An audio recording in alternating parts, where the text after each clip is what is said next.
Napa guy knows not to judge a man by his car's multicolored paint job or absence of modern gadgetry. Who cares if it's technically old enough to vote and the windows are powered by the strength of your left arm? Your monthly payment is zero, and it'll stay that way. Because with over 400,000 parts and a little Napa know-how, you can keep anything on the road. She may not be pretty, but she's all yours. That's Napa know-how.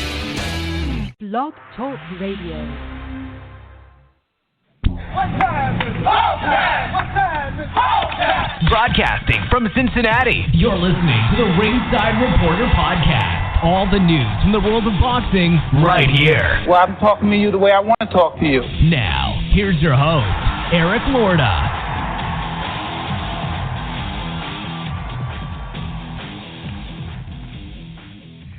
And we are live. Welcome to the Ringside Reporter Podcast, where we talk about the latest boxing news. If it's related to boxing, we'll talk about it here. My name is Eric Lorta, and I'm here with my co-host, Ringside Robert, and England's adopted son, Joe Habib, and we have a great show for you today. And as always, you can catch us on the web at www.ringsidereporter.com. If you want to call or ask questions or just give your 2 cents, you can call in right now at 323-870-3857. That's 323-870-3857. And I think you have to hit option 1 if you want to talk to us. I'm not 100% on that. Correct. But that okay. is correct. Today we're going to talk about the Deontay Wilder and Alexander Povetkin fight is off. Povetkin messing around with some banned substances. We'll also talk about how many people bought the Canelo and Con pay-per-view. We'll let you know. And Floyd Mayweather says the fight with Conor McGregor is actually happening. Are we being trolled here? Is this for real, man? I can't believe this. This is nuts. Well, in the interview that I saw, Eric, he said if he fought anybody, it would be Conor McGregor. It wouldn't be anybody serious from boxing. Oh, so my goodness, I think Floyd wants to make a circus out of this deal. He might be successful. He's the money man. But I wonder how much influence Dana White is going to have to put a kibosh to this. I imagine quite a bit of influence. Yeah. I don't we'll follow get into that. Yeah. I don't follow the UFC well enough to know, but we'll talk about that later, I'm sure. Absolutely. Just a few notes before we start. You can listen to the show through Blog Talk, or you can go to ringsidereporter.com and listen to it there. There's a player on the front page to listen to the show live. Also, too, if you want to download, you can actually you can download a commercial-free version of the podcast if you download it from iTunes on Monday. So if you don't want to wade through the commercials on Blog Talk, you can. I've heard some of these on Blog Talk. I'm not a huge fan of Blog Talk because they put commercials sometimes in the middle of the show, and I'm not a big fan of that. So I've never heard them do it in the middle of the show. I've heard them do it at the beginning, but yeah, okay. I've heard it in the middle. So if you want a commercial-free podcast, you can download it from iTunes as well. Yep. Also, Ringside Robert has a new show called The History Lesson. He will be going over big fights from the past. You can go to Ringside Reporter on iTunes and listen to the podcast. Now, let's go ahead and go over this week's action. Andrew Tabiti versus Keith Tapia. There wasn't a whole lot of action this week, to be honest with you. And this fight wasn't that great either. Andrew the Beast Tabiti scored a 10-round unanimous decision over Keith Tapia on Friday night in Samstown in Las Vegas. Tabiti was credited with a knockdown in round 8 when Tapia's glove touched the canvas. This was kind of a whitewash. Scores were 99-90, 97-92, and 97-92. What did you think of Tabiti in this fight? Well, look, I like Andrew Tabiti, but the whole ShoBox card kind of sucked because they had a cruiserweight fight before that didn't look too well. Remember, you had started a campaign about a year ago wanting to eliminate the cruiserweight division. Yes. Well, these two fights would have bolstered your opinion because Isaiah Thomas looked horrible in his fight, and Tabiti did what he was supposed to do, but both the cruiserweight fights on this card was absolutely awful. The whole show, and ShoBox normally puts on a good card, but I got to say, Friday the 13th was one of their worst. Yeah, it wasn't very good. Joe, what did you think? Well, on paper, all these matchups look to be tests for the house fighters, the Mayweather Promotions fighters. And Keith Tapia, I thought, made the fight very sloppy for Tabiti. And to Tabiti's credit, you know, he was settling down. He was picking up on kind of Tapia's rhythm, and he was able to pot shot and pick Tapia apart. And he did very well with the right hand counters. And, you know, in the Isaiah Thomas-Michael Hunter fight, I thought Isaiah Thomas pretty much went into survival against Michael Hunter. Michael Hunter was definitely the quicker of the two. He was coming in, you know, getting real low against the taller Isaiah Thomas. And he was able to really work very well on the inside, and Isaiah Thomas just couldn't deal with the pressure of Michael Hunter. Isaiah Thomas, in my opinion, walked into that ring on Friday night completely out of shape. I mean, I don't know what you thought, but I took one look at him and I'm like, oh my God, if there's not a knockout early here, this is going to be disgusting. And to me, that's the way it turned out. Yeah, he just seemed to be. Oh, I'm sorry. He just seemed to be overwhelmed by Michael Hunter. Michael Hunter just like a buzz. He had age in his eye, like he was going to go in there and take care of business. So credit to Michael Hunter for really taking the fight to Isaiah Thomas. Yeah, I think so. I think that, you know, Isaiah Thomas, you know, if you watched his style, he fought with that kind of like that shell. It's like a modified Philly shell, I think. And he was able to avoid a lot of the shots, but he wasn't throwing anything either. That was the worst part, is that he had a very good defense and he was able to use that shell effectively, but he didn't throw a lot of shots and he wasn't landing a lot of shots. And I love how his corner said, you know, there's only one guy in this town who wins on defense, you know. Yeah. Isaiah Thomas. I know. That was great, and the most entertaining part of the fight there was that corner. But no, Hunter did what he was supposed to do. Tabiti did what he was supposed to do. You know, I don't know if they would do it, but I'd love to see Hunter and Tabiti actually fight. I think that would be a pretty good fight. I wasn't really impressed with either one, man, to be honest. I was kind of impressed with Tabiti because it's hard to look good and be effective against a guy who's really coming in and flailing away sloppily like Tapia was doing. With all due respect to Tapia, you know, he tried his best, and maybe that's all he could do, but he was just basically barreling in, throwing a half-hearted jab and barreling in and just flailing away. So, you know, credit to Beatty for settling down and just being able to deal with that, because I don't think many fighters are going to look good against a Keith Tapia, the way he was just barreling in there and kind of like a bull in a china shop. But there wasn't a lot of purpose to what he was doing. He was just basically hoping it was going to stick with the types of punches and the type of attack that he's doing. It's very weird. Yeah, no, the only Tapia that's ever looked good recently in a boxing ring is La Vida Loca, Johnny Tapia. So, you know, right. What can I say? May he rest in peace. That's right. Absolutely. Yeah. Now, Dusty Hernandez-Harrison versus Mike Dallas. Robbie, what did you think of this? And give us kind of your assessment of this fight. Now, Beeb, did you get to see this as well? Yes, this was an outstanding fight. I thought. Go ahead, Mike give your take. Okay, I thought Mike Dallas did extremely well in this fight. I thought he was going in and out very well, putting his shots together, keeping busy, and really just chipping away at Dusty Hernandez-Harrison, because Dusty Hernandez-Harrison, to me, was just sitting back there looking for counterpunch opportunities and hoping that Mike Dallas was going to overcommit and get caught out of position. But Mike Dallas fought a very controlled fight, fought a very fast-paced fight, didn't load up with shots. He jabbed his way in very effectively, went in. It was basically employing an ambush attack type offense against Dusty Hernandez-Harrison, and he was going in and out, and I just thought that Harrison was waiting a little bit too much, looking for that perfect punch, looking for a mistake that Mike Dallas did not make. He was looking for those opportunities where he could land something big and turn the fight around. You know, in the process of him waiting, Mike Dallas was just pecking away, and he was landing some decent shots. He was landing some really decent shots, and I clearly had Dallas winning this fight by I had this, I believe, 96-92 on my card. Right. I thought Mike Dallas landed a very clean knockdown.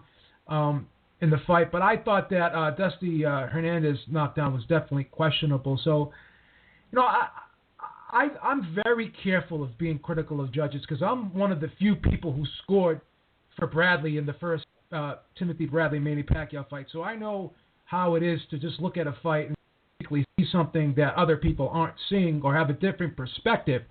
But I looked at this fight up and down and sideways, and I just really could not find a way that Mike Dallas was not the winner here. I just thought he did the cleaner work. He definitely brought a lot of volume to this fight. He definitely landed more punches, and Dusty Harrison's effective punches were far and few between from anything that Mike Dallas was doing in this fight. So I thought that this was a clear victory for Mike Dallas with no questions asked.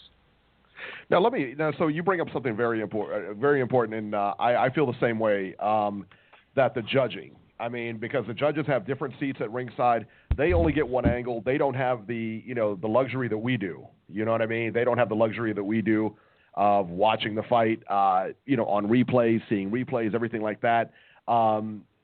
So let me ask you this. So was this, in your mind, like a hometown decision? Did you thought that Mike Dallas won the fight? I mean, did he win it clear enough? I guess is my question for you. Yes, I thought he won very clearly. I saw maybe one. I think at the most I saw 2 swing rounds here. I believe it was the first and the fourth round that could have went either way. And other than that, even if I give him every benefit of the doubt, at best for Dusty Harrison, this is like a 95-93 loss. I'm gonna make this unanimous here. I definitely thought Mike Dallas won the fight. I also scored it 96-94.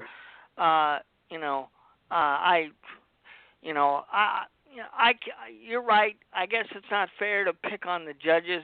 They have different angles, and they don't get a chance to see what we see on TV. But I don't know how you could score this a draw. I thought this was a clear victory for Mike Dallas, and I don't know if they'll do this again, but I hope they do, and I hope next time, if they fight again, they move it out of D.C., because I was just not happy. I mean, Mike Dallas is, he's a decent fighter, but he got ripped off here, and I thought he won the fight. So, well, Beeb, you just did something very courageous. I really want you to know that you did something very courageous, and you said that you scored the first Manny Pacquiao fight with Tim Bradley as for Bradley, correct? That is correct, yes. Okay. In honor of that confession that you had, I'm going to make one of my own, and you guys may think differently of me, and you know what? I don't care. I'm comfortable with that. Okay. I had the Canelo Alvarez and Floyd Mayweather fight. I had it 114. I agreed with C.J. Ross. All right, now that's off my chest. And of course, we know what happened to C.J. Ross after that fight. She lost her license to judge. And Beeb just texted me and said I was fired. So there you go. No, absolutely. Hey, listen, this is like HBO's Taxi Cab Confessions here, but the only thing is we're doing it with fights instead of personal feelings. I used to love that show, man. Absolutely. That was the golden era of TV. I guess a controversial decision I can confess to is I had Marvelous Marvel and Hagler beating Sugar Ray Leonard. So, Oh no, that's not a bad decision, Robbie. That's just ridiculous. No. Yeah, I had the same thing, man. Yeah. I think you had it for Hagler? You both saw guys that. I had Hagler. Yeah, I had Hagler. And Beeb, I know Sugar Ray is your idol, so sorry about that, but I had Hagler winning the fight. Hey, but listen, I had Tommy Hearns beating Sugar Ray in the rematch, so I'm. Oh God. I'm biased, but I'm subject to the way I score fights. Okay. Yeah, absolutely, I should say in the way I score fights. Absolutely. Let's. I tell you what. Let's go to the phones here. And hello, you're on Ringside Reporter. You got to say the area code, Eric, so they know that they're on. Liam. Oh yeah, on Skype, yeah. Oh, okay. How are you, buddy? Can you hear me good, yeah? Yes. Loud and clear. Oh, nice to meet you, lot, man. I'll speak to Beeb on Twitter a little bit, so I said I'd ring in, so I thought I'd ring in. Anyway, it's all yours. Go ahead. Oh yeah, I just want to comment on the Haskins fight. I thought it was he absolutely schooled this other guy, Morales, at the weekend. I'll be looking forward to the Jamie McDonald fight, though, unification, because Lee Haskins actually beat McDonald before, so that should be interesting. I see a video B posted about Deontay Wilder. Who exactly was blaming Deontay Wilder for this? Well, I got to be honest with you, and I'll talk about this later in the show, but there's just a lot of craziness being talked about on how Wilder is basically ducking Povetkin now. It's his choice to not fight, but this is a WBC decision. Not his choice at all, yeah. Not his choice at all, and everyone on there's not a lot, but there is a few crazy people on YouTube that are saying that Wilder should go on with the fight. He's the one that's ducking the fight. He doesn't want to fight. It makes no sense. It makes no sense because Wilder basically traveled overseas to the UK to train for this fight to get acclimated to the time zone. So what did he do? Jump in a plane and go to the I believe he went to Sheffield to train for this fight, which is pretty close by. So what did he do? Jump in a plane just so we could train in Sheffield? Because he likes the scenery, or because it was a vacation? May I remind people that back in November, Povetkin wanted to put off this fight so he could have a money fight in Russia. So if anybody's ducking this fight, if you want to call it that, which I don't, because this, we'll get into that later, but Povetkin is the one that's put this fight off before because he decided he wanted to. He got paid more to fight somebody in Russia back in November, if my memory serves right. So I don't know. This is a very weird situation that we've got going on in boxing. Oh, what I want to say as well. I want to say it's how refreshing for you Americans to actually back your own fighter, because this is a guy who's brought a disabled daughter up from a young age and gone out to the Olympics, won a bronze medal for your country, and I think the Americans need to start backing each other a little bit more. But Liam, can I just say this, not to cut you off, but another narrative that's being put out there is this is a black and white thing. This is a Russia versus USA thing. But let me remind everyone that this is WBC who mandated VADA to be the testing agency for this fight. It wasn't Deontay Wilder's choice. This was something that the WBC decided upon back in August of last year, that VADA is going to be partnered up with them, and they're going to be a part of the testing protocol for their title fights. So there's just a lot of misinformation being put out there. Why would Wilder pass up the biggest payday of his career after signing the contract and going through the training camp and traveling overseas? As I said, it just seems ludicrous that this has to be a black and white thing. Why haven't VADA tested him at the start of when the fight got announced? Why did it took him a week before the fight to come out? Well, what does it matter? I mean, what does it matter when VADA tested him? You know what I mean? It shouldn't matter. They should have already tested him. The article I read this morning from the Associated Press said that they knew about these test results in April. That's a joke, okay? I think that's the worst part. Like you said, they knew the test results since April, and this has gone on and gone on and gone on. Regardless whether, obviously he tested positive. WBC postponed it, and not only that, the one thing that gets overlooked, it's a breach of contract. That's the other thing. It's a breach of it's a clear breach of contract. Absolutely. So the fight cannot go on. Right. Well, what bothers me about it, if they knew about it in April, we don't know how long Wilder has been over there in the UK training. I mean, maybe if he knew about it 2 weeks. If he knew about it early enough, maybe he didn't have to fly overseas to do training. So you got to think about that from his point of view. If you're Deontay Wilder, what do you do now? Are you supposed to sit around and wait until this mess is cleared up? Because here you've been training for a fight, and now all of a sudden, here it is a week before the fight, and all of a sudden the test results come out, and now it gets canceled, and he basically spent money out of his own pocket for training, and I don't know, he might have had to rent a gym or whatever. I don't know. The one I feel bad for is Wilder here. He did what he was supposed to do, and it's not his fault the fight got canceled.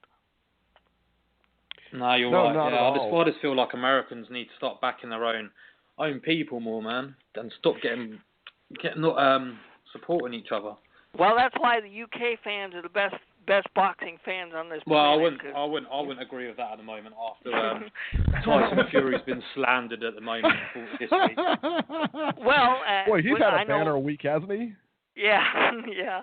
I'm sure we'll get to that later too. Yeah, he apparently railed against Jews and transsexuals again. And, I think the bigger picture there is the content in where he said it. I was in the Periscope when he said it, and it was a joke, and half the stuff he said was in tongue in cheek. And end of the day, for a sportsman to have these views and to tell his fans about these views, no other sportsman in the world does that. So in a way, agree with his views or not agree, he should be. He's got balls for fucking telling everyone about them.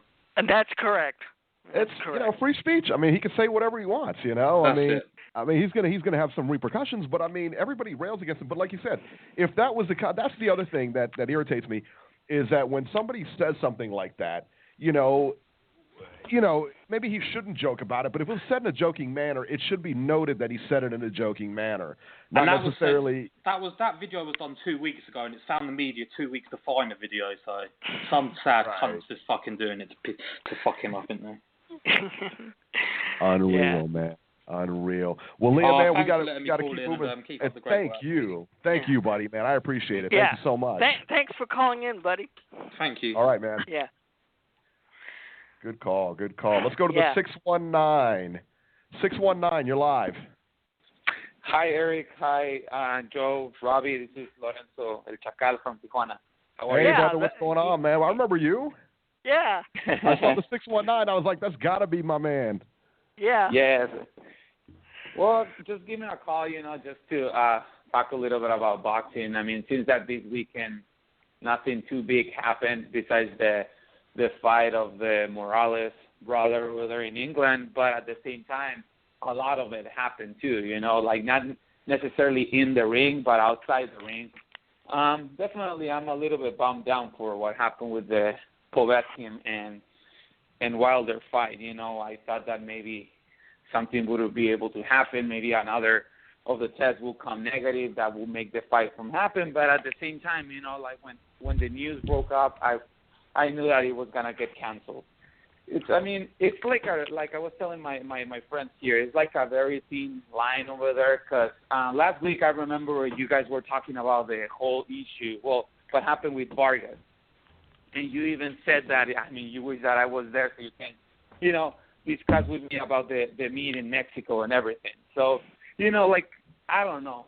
I think at the end of the day, it gets to the point where you need to make a statement and you need to be kind of like neutral with everybody. Because if you ask my opinion on the Vargas case, I will say that we should give him like a benefit of the doubt because of the amounts that he got inside of his blood, because of the type of things that got in, that it was a clenbuterol, because of the explanation that Victor Conte said. But at the end of the day, they already knew that there were so many cases of contaminated meat in Mexico and that something like that could happen. So if you know that, you're an athlete and you have like a team that works with you, you need to go somewhere else, or don't eat meat in Mexico while you're training because, you have that risk and you cannot necessarily think that because you use that excuse, you will be kind of like, you will get out of the hook. And in this case with Povetkin, they're saying that they knew that the substance was kind of like banned from January, but they said that the last time they used it was in September and that probably it was still on their blood. It's like a lot of things there. So I don't know. I think at the end of the day, they did the right call and they should have also probably suspended Vargas as well and call it off the fight because that's the fair thing to do. Kind of like, suspend the fight, put sanctions and fees for the fighters that didn't follow the procedures, and then move forward. And then maybe in the future they can redo the fight again. And if they're clean, they can do it. But I think it's the right thing to do. I don't know what you guys think. Well, I think so too. You got 3 cases in boxing now that we need to seriously take a look at. You have the Povetkin case, you've got the Vargas case, and you got Lucas Brown, who apparently failed a drug test as well. I mean, I'm glad these guys are getting caught. Okay, look, we need people to get caught for using illegal substances, but I mean, for example, the Povetkin case, like I said, I read an article this morning where these test results were known a month ago. Well, why did they wait a month to announce it? I don't get it. If somebody fails, you got to make it public right away. So people, people aren't going to travel to Moscow. But for example, for the Vargas fight, everybody's going to show up at the StubHub Center. I mean, everybody loves to go to fights there. If you know about something in advance, you don't make plans to go that weekend because you know the fight's off. Yeah. Well, I mean, I'm pretty sure a lot of Russians were bummed down too, because from what I heard, Povetkin is a very big draw over there. He attracts a lot of people. So, I mean, definitely the fact that the fight is not happening is something that's the worst thing, because I was looking forward for that fight. I thought it was going to be the first challenge for Wilder, with the fact that he's going to be in a place that is not his hometown, that he's going to be in hostile territory, not with his people. And, that's what you need. You need those challenges. If you're not getting such a really, really big opponent, because I still don't think Povetkin is that guy.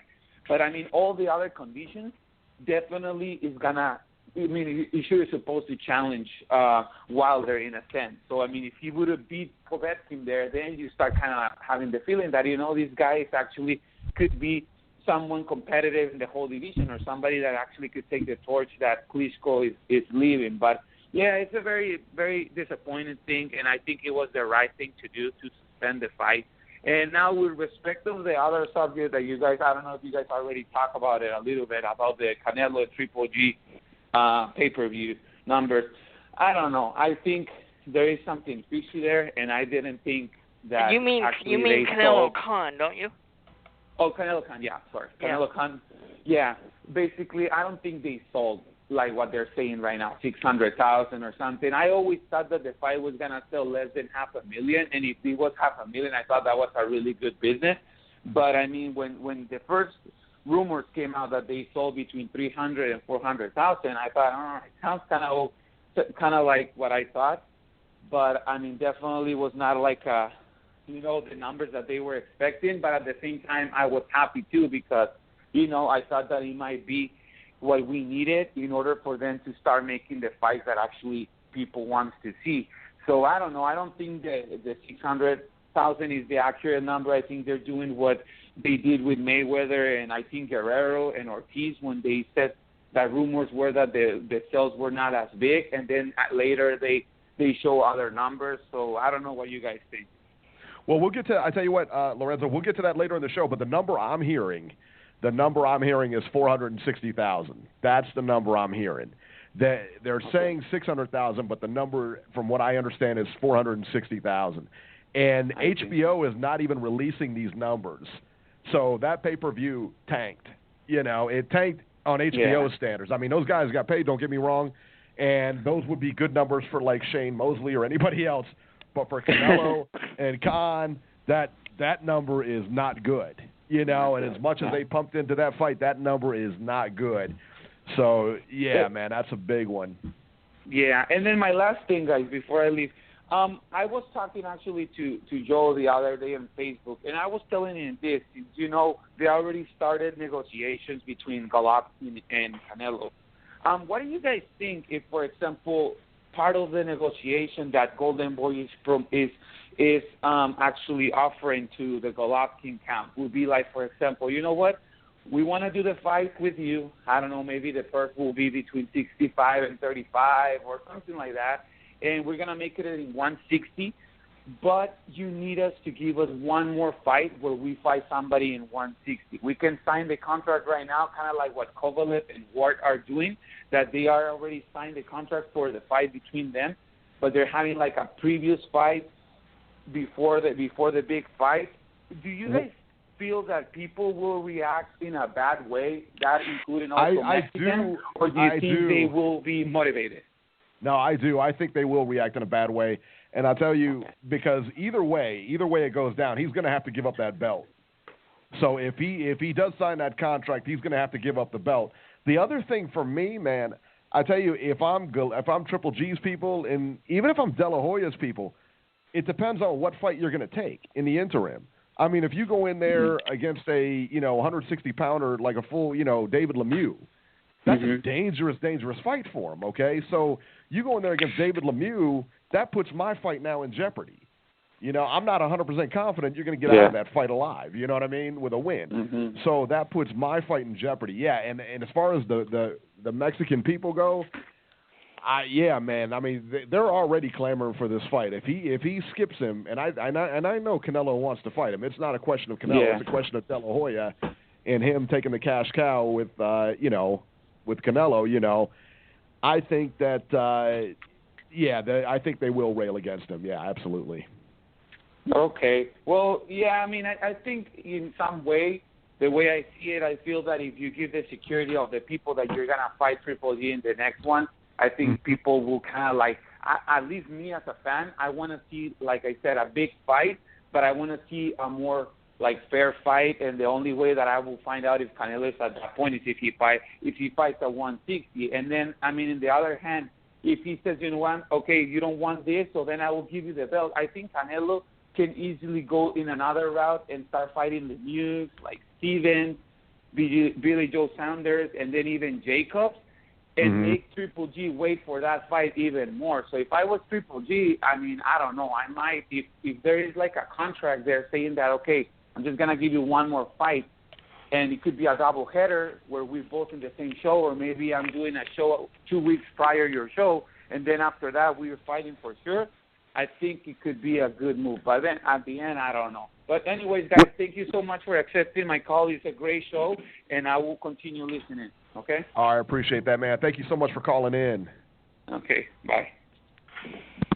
He brought up a really good point, and that's a good one because I tell you, if he does take that interim fight, that's actually a good idea. That's the route I think that Oscar may go. I'm not 100% certain, but Eric, the rumor I am hearing, it's ironic that you mentioned it, but the rumor I am hearing, if Canelo gets an interim fight, it is going to be against David Lemieux.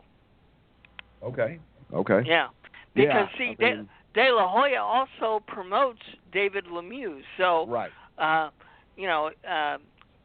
Oscar could kind of keep it in house and make money both ways. So that's the rumor I'm hearing. If Canelo decides to drop the belt on the 22nd, then his next fight will be against David Lemieux. Yeah, if I was a betting man, that's the fight I would say that's going to happen next. Gotcha. Yeah. All right, let's talk about the fights upcoming next weekend, minus Deontay Wilder, of course. All right, Showtime's got a triple header. I know that. All right, well, on May 17th, Fox Sports 1, Murat Gaziev versus Jordan Schmell, 12 rounds, IBF Cruiserweight Eliminator, and you guys know how I feel about cruiserweights. John Wesley No Fire versus Joey Abel, 10 rounds heavyweights, and Nate Richardson versus Gilbert Venegas, 4 to 6 rounds welterweights. That's on May 17th. On May 20th, on Robert's favorite station, Estrella TV, Eddie Gomez versus John Carl Sosa, 10 rounds welterweights, and Fidel Maldonado Jr. versus Art, I don't know how you pronounce this one, Havenahasian, yes, 10 rounds. I just butchered your name, buddy, but deal with it. I'm sure you get it all the time. Now, let's talk about May 21st on Showtime, and that's a Saturday, correct? Yep, 9 p.m. Eastern. Arislandi Lara versus Vanes Martirosyan. It's a rematch, 12 rounds for Lara's WBA junior middleweight title. And the Charlo brothers in action. I cannot wait for this one. Jermell Charlo versus Austin Trout, 12 rounds for Charlo's IBF junior middleweight title. And Jermell Charlo versus John Jackson, 12 rounds for the vacant WBC junior middleweight title. That is going to be also, too, Robert's favorite fighter, BJ Flores, is on that card, 10 rounds, cruiserweights. I do not think he'll be no, he won't be televised because we won't get to hear him in the corner saying, what the hell am I supposed to do? Yeah. So that ought to be good. What do you think about Arislandi Lara and Vanes Martirosyan? I'm looking forward to the rematch, but I am going to take Lara, because I think Laura's just Lara is the best 154-pound fighter out there, and I see him winning the rematch here. I'm sure it'll go the distance because most of Lara's fights does, but I think Lara will win. And like I said, I do think he's the best 154-pound fighter out there. So, that's what I think. Joe? Right. I actually think Martirosyan's been getting cut up a lot lately in fights. Seems to have lost a step, whereas Lara seems to be as good as ever, sharp as ever. This may be a stoppage victory for Erislandy Lara late in the fight. I think because of the potential facial damage, because he's such a sharp puncher. He's the type of guy where he lands so cleanly and so perfectly. If you remember that Canelo fight, the punches he was landing, those right jabs and those straight lefts, they were so clean and sharp. That's why I found it so hard that he didn't get the decision in that fight. But, regardless of that, I just think Martirosyan has lost a step. He's the type of guy where he's not the most quickest of feet. He's not the hardest guy in the world to hit. And he just takes those shots so flush, so clean. He's not a guy that has a lot of head movement. He's not a very elusive guy. He relies basically on parrying shots. And the beautiful thing about Lara is he knows how to really open up an opponent. He knows how to touch his opponent, get his opponent moving his hands around, and he can just thread those punches up the middle. He's like a surgeon in there, to be quite honest with you. He's a guy that is just such a precision, accurate type puncher, and he's got very sneaky power, very deceptive power. Because he's not always offensive-minded, I think his punching power sometimes goes overlooked. And this could be a fight in which Martirosyan may hit the wall and he gets stopped. So I'm going to pick Erislandy Lara by, I'm going to say 10th round stoppage. I think Erislandy Lara too, and I envision him getting I think he's going to get the decision, honestly. I wouldn't be surprised either way if he stopped him or got the decision, but I think it's a clear win either way for Lara. To me, I've always wanted to see Erislandy move up and fight Triple G, and I know he's been calling him out. But like Tom Loeffler said on our program, he gets a lot of people call Triple G out, but not a lot of people are, really excited to fight him. They're not willing to sign the paper, man. That's what it is. Right. With Lara, I think that he's got a really good style. He's I think you hit it right on the head. He's a surgeon in there, and I think he beats Martirosyan fairly easily. What about Jermall Charlo versus Austin Trout? I've been waiting for this fight for a long time. Well, I'm going to go out on a limb because I normally do it at least once. I'm taking Austin Trout to pull the upset here. Austin Trout has been in big fights before. Neither one of the Charlos have, and I think championship experience is going to rule out. And I pick Austin Trout to pull out a decision here and become champion once again. Well, I'm going to have to disagree with Robbie here because I think Jermall Charlo had he had a solid fight with Vanes Martirosyan where I thought he just picked them apart. It was a kind of a competitive fight, but I think he just pulled away in that fight with his boxing ability and his speed and quickness. Trout's a weird guy. Sometimes he looks phenomenal. Sometimes he looks shaky. He looked awesome against Cotto. Didn't look that great against Erislandy Lara. And this is a young man's game. This is a game where we have the passing of the torch, so to speak. And these two Charlo brothers are the next generation. They're the next page in the chapter here, or the next chapter, I should say, in this junior middleweight division. These two guys have a bright future. I think they're getting better with every fight. And I think Austin Trout has pretty much shown us the best he's ever going to show us. Not a huge puncher. I think he's going to be a little bit outgunned here. I think Charlo is a sharp puncher. He's a quick guy. I think he has all the physical advantages here.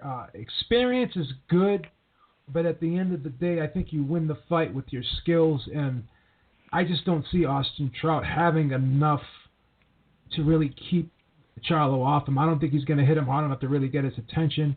So I see Charlo being able to control this fight from the outside, and I think he's just going to be one step ahead of Austin Trout, who is another fighter who I think is starting to slow down a little bit, and we may have seen his best performances. I think moving forward, I don't think we're going to see much better from him. I think, his best days may be behind him as well. Yeah, I think I disagree with you. I think that Austin Trout is going to pull off a miracle here, and I think he's going to beat Jamal Charlo. I just think he has a little bit too much experience, and I still don't think he's done yet. You know what I mean? I don't think he's quite out of the picture yet, because I really wanted to see him fight Julian Williams, but that fight, and how about him? I mean, left out in the cold in this one, man, watching Austin Trout get the title shot. I think it's going to be interesting, man, but the winner of this one, I would love to see fight Julian Williams, J-Rock Williams, and that to me is, that's the fight. The winner of this fight has got to fight that guy. One of the problems you have here with Ronnie Shields, I believe Ronnie Shields is still the trainer of Laura, and isn't he still the trainer of both of the Charlos? In a perfect world, you would see these three guys actually vying to fight one another. It's kind of too bad that they're all from the same gym and they all have the same trainer, because I think that's going to prohibit good fights in the future. Maybe not. I mean, I don't know. I mean, I don't think it's such a big deal, to be honest with you. Okay. The big thing in this fight, though, is Jamal, I believe, is the brother that can really crack a bit. He's got some power. Yes, he does. And we've seen Trout get hit flush a few times and just get the wind sucked out of his sails, so to speak, because he was doing well against Canelo, and I thought that fight was a draw. But I thought that Canelo actually started coming on late, especially after he knocked down Trout. And we've seen Trout get hurt a few times against Lara, and it just seems to kind of, not going to say makes him timid, but he seems discouraged once he gets hurt a few times. And I don't know, I just think that Jamal can probably take some of the will away from Trout. And I just think that he'll be able to kind of tame Trout a little bit in this fight. I think youth is going to carry the day next week, in my opinion. I just see that happening. It's going to be good, man. I can't wait. I definitely see the other Charlo brother beating Jackson. Jamel Charlo. I think Jamel Charlo is going to beat John Jackson as well.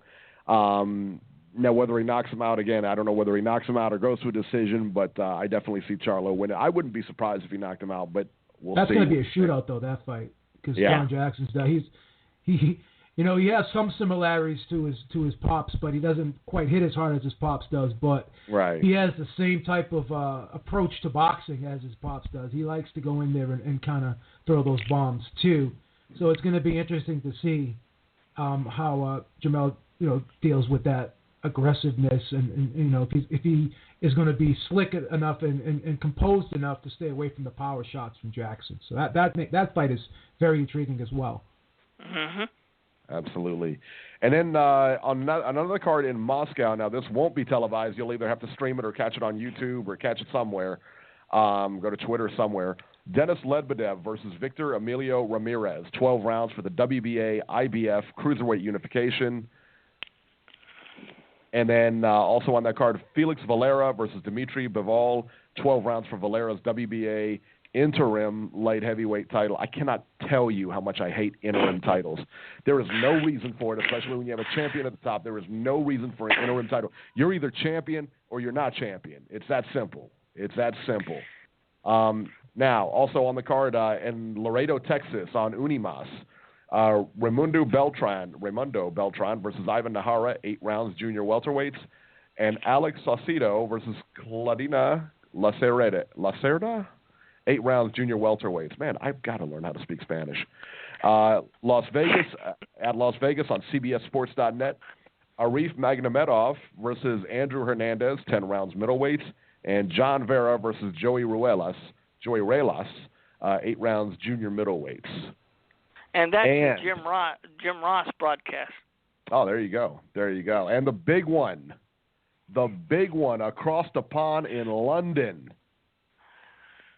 Let me hear it, Beeb. Shannon Briggs versus Alexander Dimitri. Can I say it? Yeah, absolutely, you can say it. Let's go, champ! Let's go, champ. There you go. Shannon Briggs versus Alexander Dimitrenko. Easy for me to say. 10 rounds. Dimitrenko. There you see. There you go. I can pronounce that Russian. one. He's part Russian. You didn't know that. Part Russian. Yep. 10 rounds heavyweights, and then David Haye versus Arnold, and maybe you can help me out with this one. Gurjov or something like that. Yeah, something like that. 10 rounds heavyweights. And believe it or not, if Shannon Briggs and David Haye win their fights, this possibly sets up in the fall with those two fighting. Absolutely, yeah, that's what's going to happen. I mean, and David Haye put him on the card just for that very reason. David Haye should win easily. Shannon Briggs, man, I'll tell you what, if he's in there with a live body, I mean, because he's not been fighting the best competition. I'll say that. That's what I. No, they're called marshmallows. Yeah, I mean, they're not. I saw his last fight in Panama or whatever, and he looked like he was boxing a guy that looked like me, man. I mean, the guy was really out of shape. He was getting pounded, and he looked like he passed out from exhaustion, man. I mean, it wasn't like I don't know. I mean, but Shannon Briggs, I got to be honest, man. He looks like $1 million. He's ripped to the nines. He's big and everything, but his best days are behind him, man. But I'll be honest, man. I want to see him get a payday. I want to see him fight a good fight. Well, he will definitely get a payday against David Haye. So there you go. Well, if he wins, only if he wins. Yeah. If he loses, he goes home. That's the way it goes. Thank God. Anyway. And Auckland, New Zealand. This should be a good one. Joseph Parker versus Carlos Takam. This is another one that you'll have to stream. Also, too, the David Haye fight. Unfortunately, you'll have to stream. I imagine if you have Box Nation or something like that, you can watch it on there. Sky Sports or Box Nation, one of those two. Oh, I'm sure Sky Sports will have it. They normally have those. And I've heard an awful lot about Joseph Parker. I hope that one day we get to see this dude. I've heard a lot of people in boxing talk about him. And I hope he keeps winning so we finally get a chance to see him. I do too. Carlos Takam versus Joseph Parker, 12 rounds IBF heavyweight eliminator. Yep. And that's the week in boxing right there. All right. So lots of fights coming up. All right, so let's go to our news and rumors here. Actually, before we do that, let's go to the phones here. Area code 111. You're on the air. Oh, I'm just listening to the show, guys. I'm driving. Oh, okay, no problem. Keep listening. All right. All right, so let's go to our news and rumors here. We interviewed, let me start preface this by, we interviewed Deontay Wilder back in June 9th, 2013, and he expressed concerns then that Alexander Povetkin, or Meathead as he called him in the interview, was using something. He did. We'll have that interview available for download on Ringside Reporter tomorrow, just the interview only, so you can listen to that. It's about maybe 15, 20-minute interview, so good stuff there. All right, speaking of Deontay Wilder, everybody by now has heard the news. We've alluded to it in the show. The WBC has postponed Alexander Povetkin versus Deontay Wilder. Alexander Povetkin has failed a VADA-conducted urine test. Povetkin tested positive for meldonium. So there you go. What is meldonium, you say? Meldonium is actually used to treat ischemia, and that is a lack of blood flow to certain parts of the body, particularly in the heart, that causes heart failure.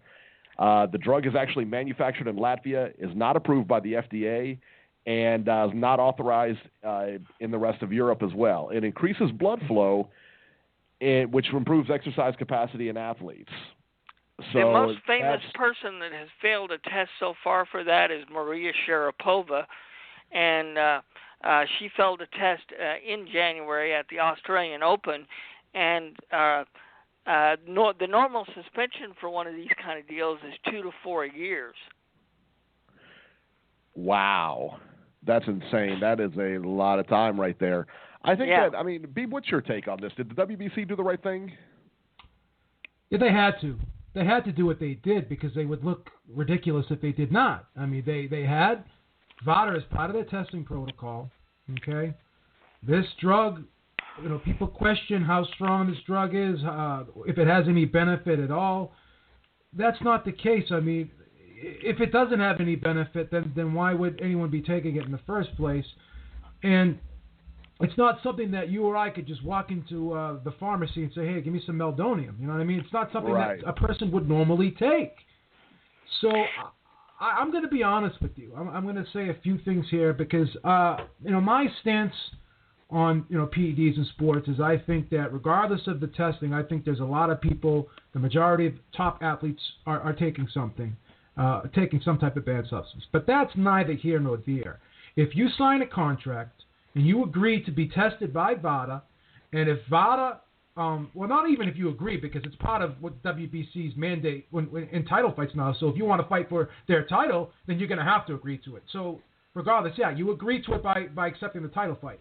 So if that's a contract that you sign and VADA's going to be the agency that's going to be doing the drug testing, then it's up to you to know that you're going to be tested, and you got to be careful what you're putting in your body.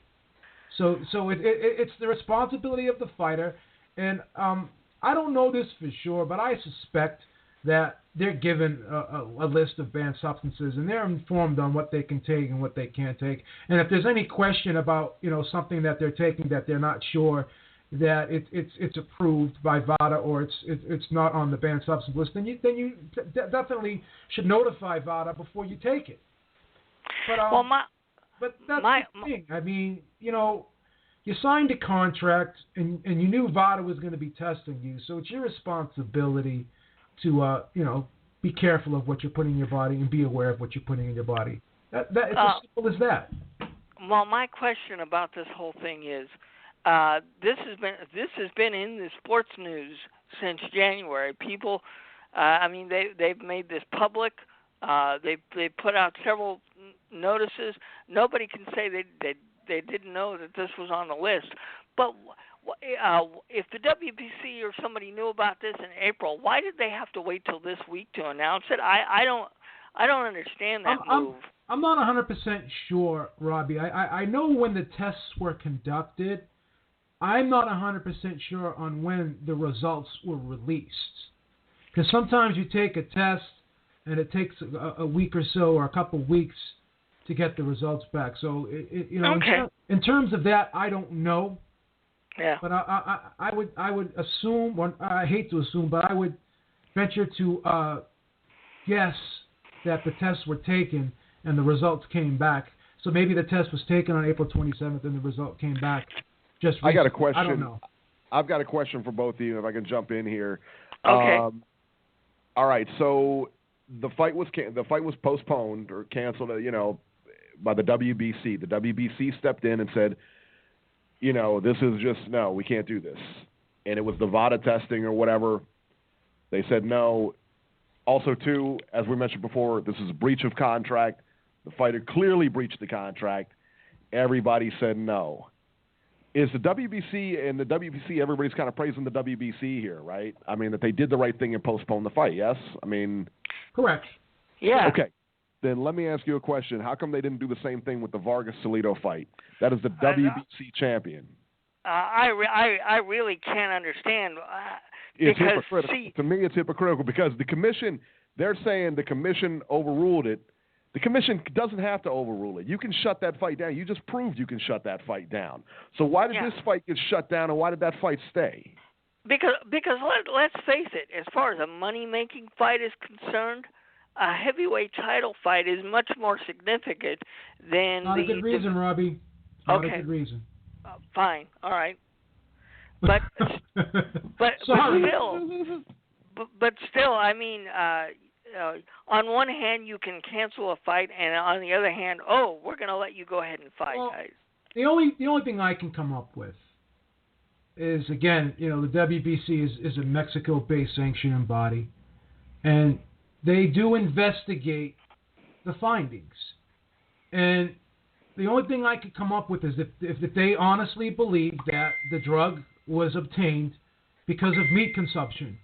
So if that's the case, then that they could make a decision based on that.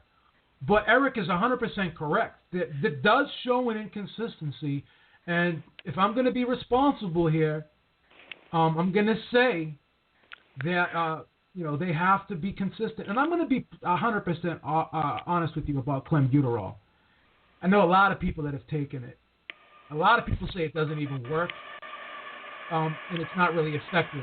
Some people have even better results taking a hydroxycut or an ephedra-based type fat burner.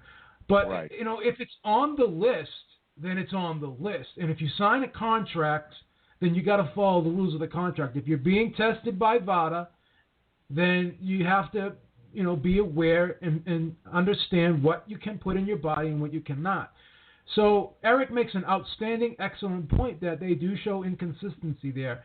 Whether or not, there's no way they can prove that he, clenbuterol was in the system because of meat consumption. There's no way they can. There's no way you can prove that. There's no way. Look at Lucas Brown, and we'll talk about him later on in the show. He's another one that his B sample came back bad. So he was clearly on that stuff. There's no way. They don't even have a good excuse here. So everybody railing against Deontay Wilder, for not making the fight happen. Look, man, I don't agree with it, but I'm not saying they don't have a case.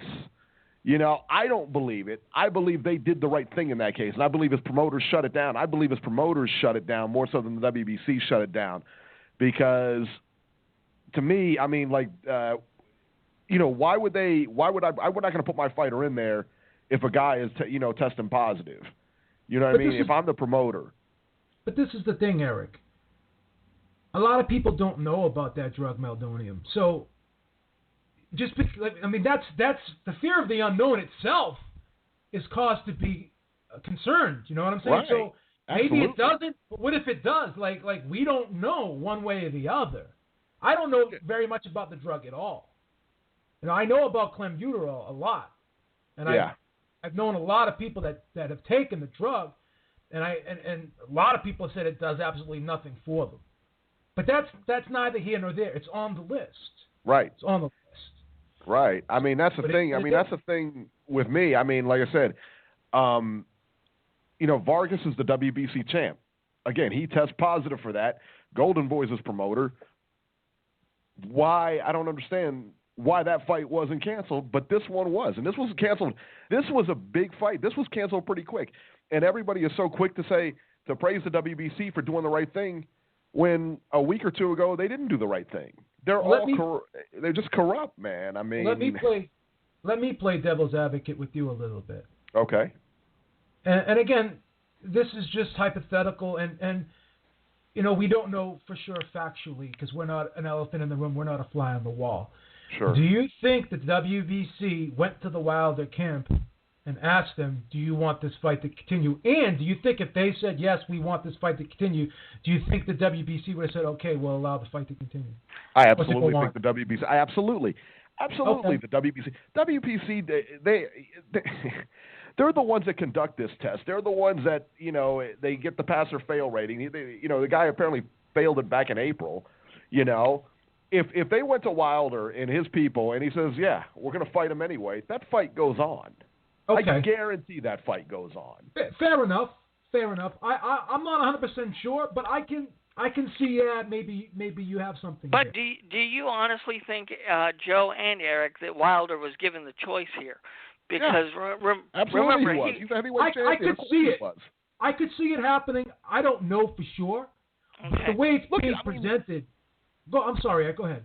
All right. Look at how much money this is going to generate. Whether you're in Russia or whether you're here, look how much money this is going to generate. And look how much money they've already put into the promotion. Who knows how much money they put over there in Russia for this promotion. But all the stuff that it takes to get a fight together is a lot of money. All the stuff the promoters got to come out of their pocket or whatever to promote this fight, it's a lot of money. And then leading into it, the Showtime deal, trying to get this fight on Showtime, that's a lot of time, energy, and money. You don't think? I mean, if they want the fight to go on, it'll go on because that's a lot of money going down there. Well, what happens to Wilder now? Because he's been in training for a fight that doesn't happen now. Yeah, he goes and fights somebody else. That's what happens. He'll take some time off and go and fight somebody else as soon as possible.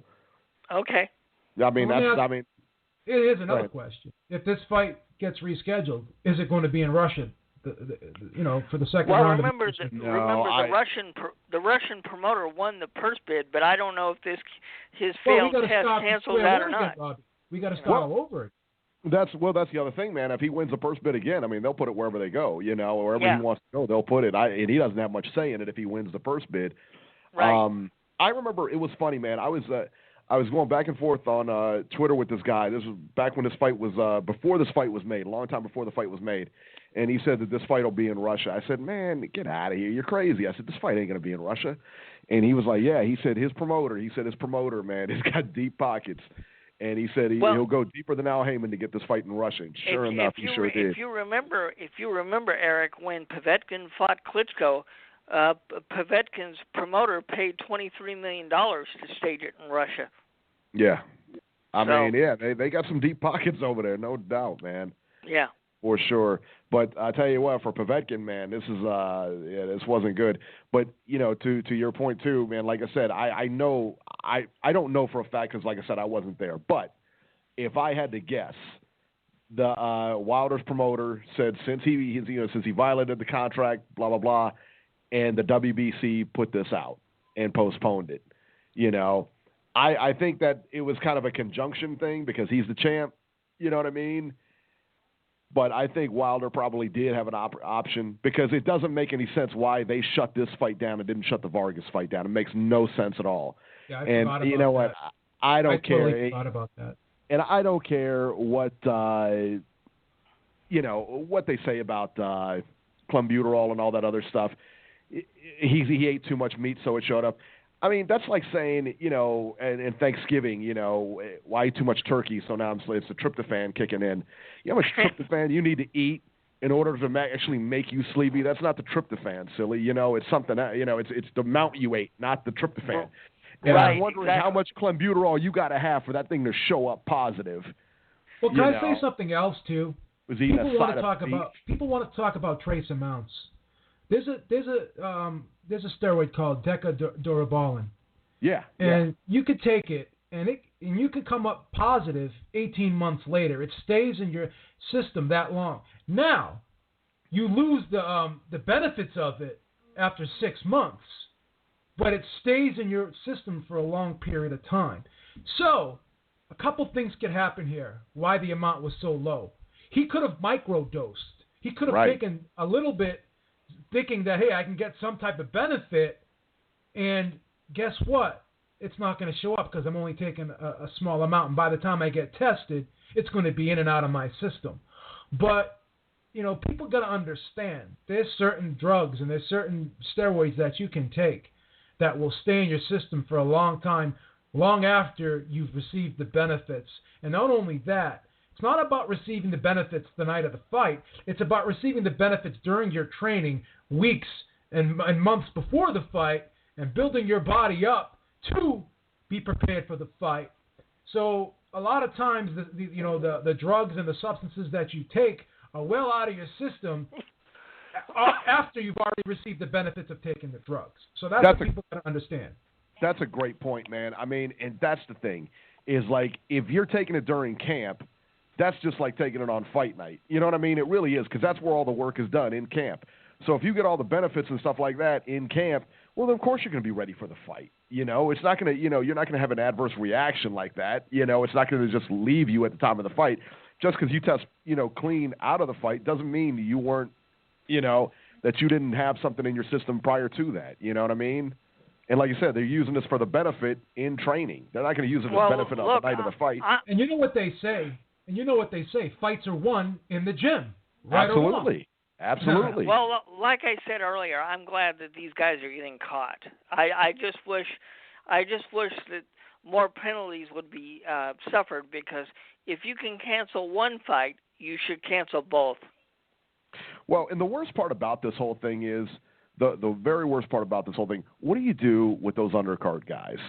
The guys that, were going to make a payday on the undercard, and now they're not, And nobody ever thinks about that. I mean, the whole card is probably going to get canceled because everybody was there to see Wilder and Povetkin. The whole card is probably going to get canceled because of this, So those guys that were going to make a check and everything like that because of one idiot taking drugs, now the entire card suffered. They're not going to get paid.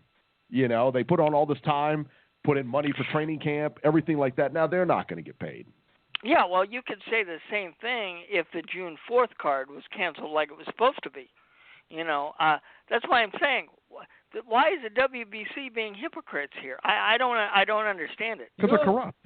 This is great, Eric, because I went into this whole topic with a certain mind frame, and then by talking to you, I've expanded my opinion on this, and I've opened up my opinion and looked at this from a couple different angles now, because I totally forgot about the Vargas fight. I totally forgot about that, and I thank you so much for bringing that up, because now I was giving WBC this morning a big up for saying finally they're following their own rules, but it seems as though they're following their own rules when they want to follow their own rules. Right. Yeah, it's basically when it benefits them. I have to apologize for the statements I made earlier in the day, because I totally forgot about that Vargas fight. They're basically doing it when it benefits them. Right. Absolutely. Yeah. And again, I know, like I said, I mean, if I would bet my paycheck, which is not very big, by the way, but I would bet my paycheck that they talked to Deontay Wilder's people and they told him no. Yeah. Because it's not a very favorable, you got to worry about going to Russia anyway. I mean, you got to worry about the judging and everything like that. You don't want to, if it's your fighter, man, you're going to protect him at all costs. Well, if we had Mauricio Suleiman on the phone right now and we asked him why that Vargas-Salido fight was going to still take place, you know what he would say? He'd hang what up. Would he say? What would he say? It's about the meat, right? Right, it's about the meat. Yeah, that's what he would say. Yeah, exactly. But that's what he would say. And that's garbage, there's no man. way they can prove it. There's absolutely zero way they can prove it's the meat. None. And again, man, that's like my dog ate my homework, Right, exactly. Everybody who tests positive for COVID. Hey, I was eating meat in Mexico, man. I went to this Mexican place the other day, and I had some tacos, and then next thing you know, I'm testing positive. What am I going to do, Yeah. Yeah, no, this is a very, very bad precedent. Go ahead, Eric. Sorry. I agree. 978, you're on the air. Hey, guys, what's up? Hey, Robbie, Joe. Hey, Jimmy from, hey, how are you? What's going on, buddy? I enjoyed listening to you for a long time on the next round of Joe. I always try to listen to you on the Boxing Voice, bro.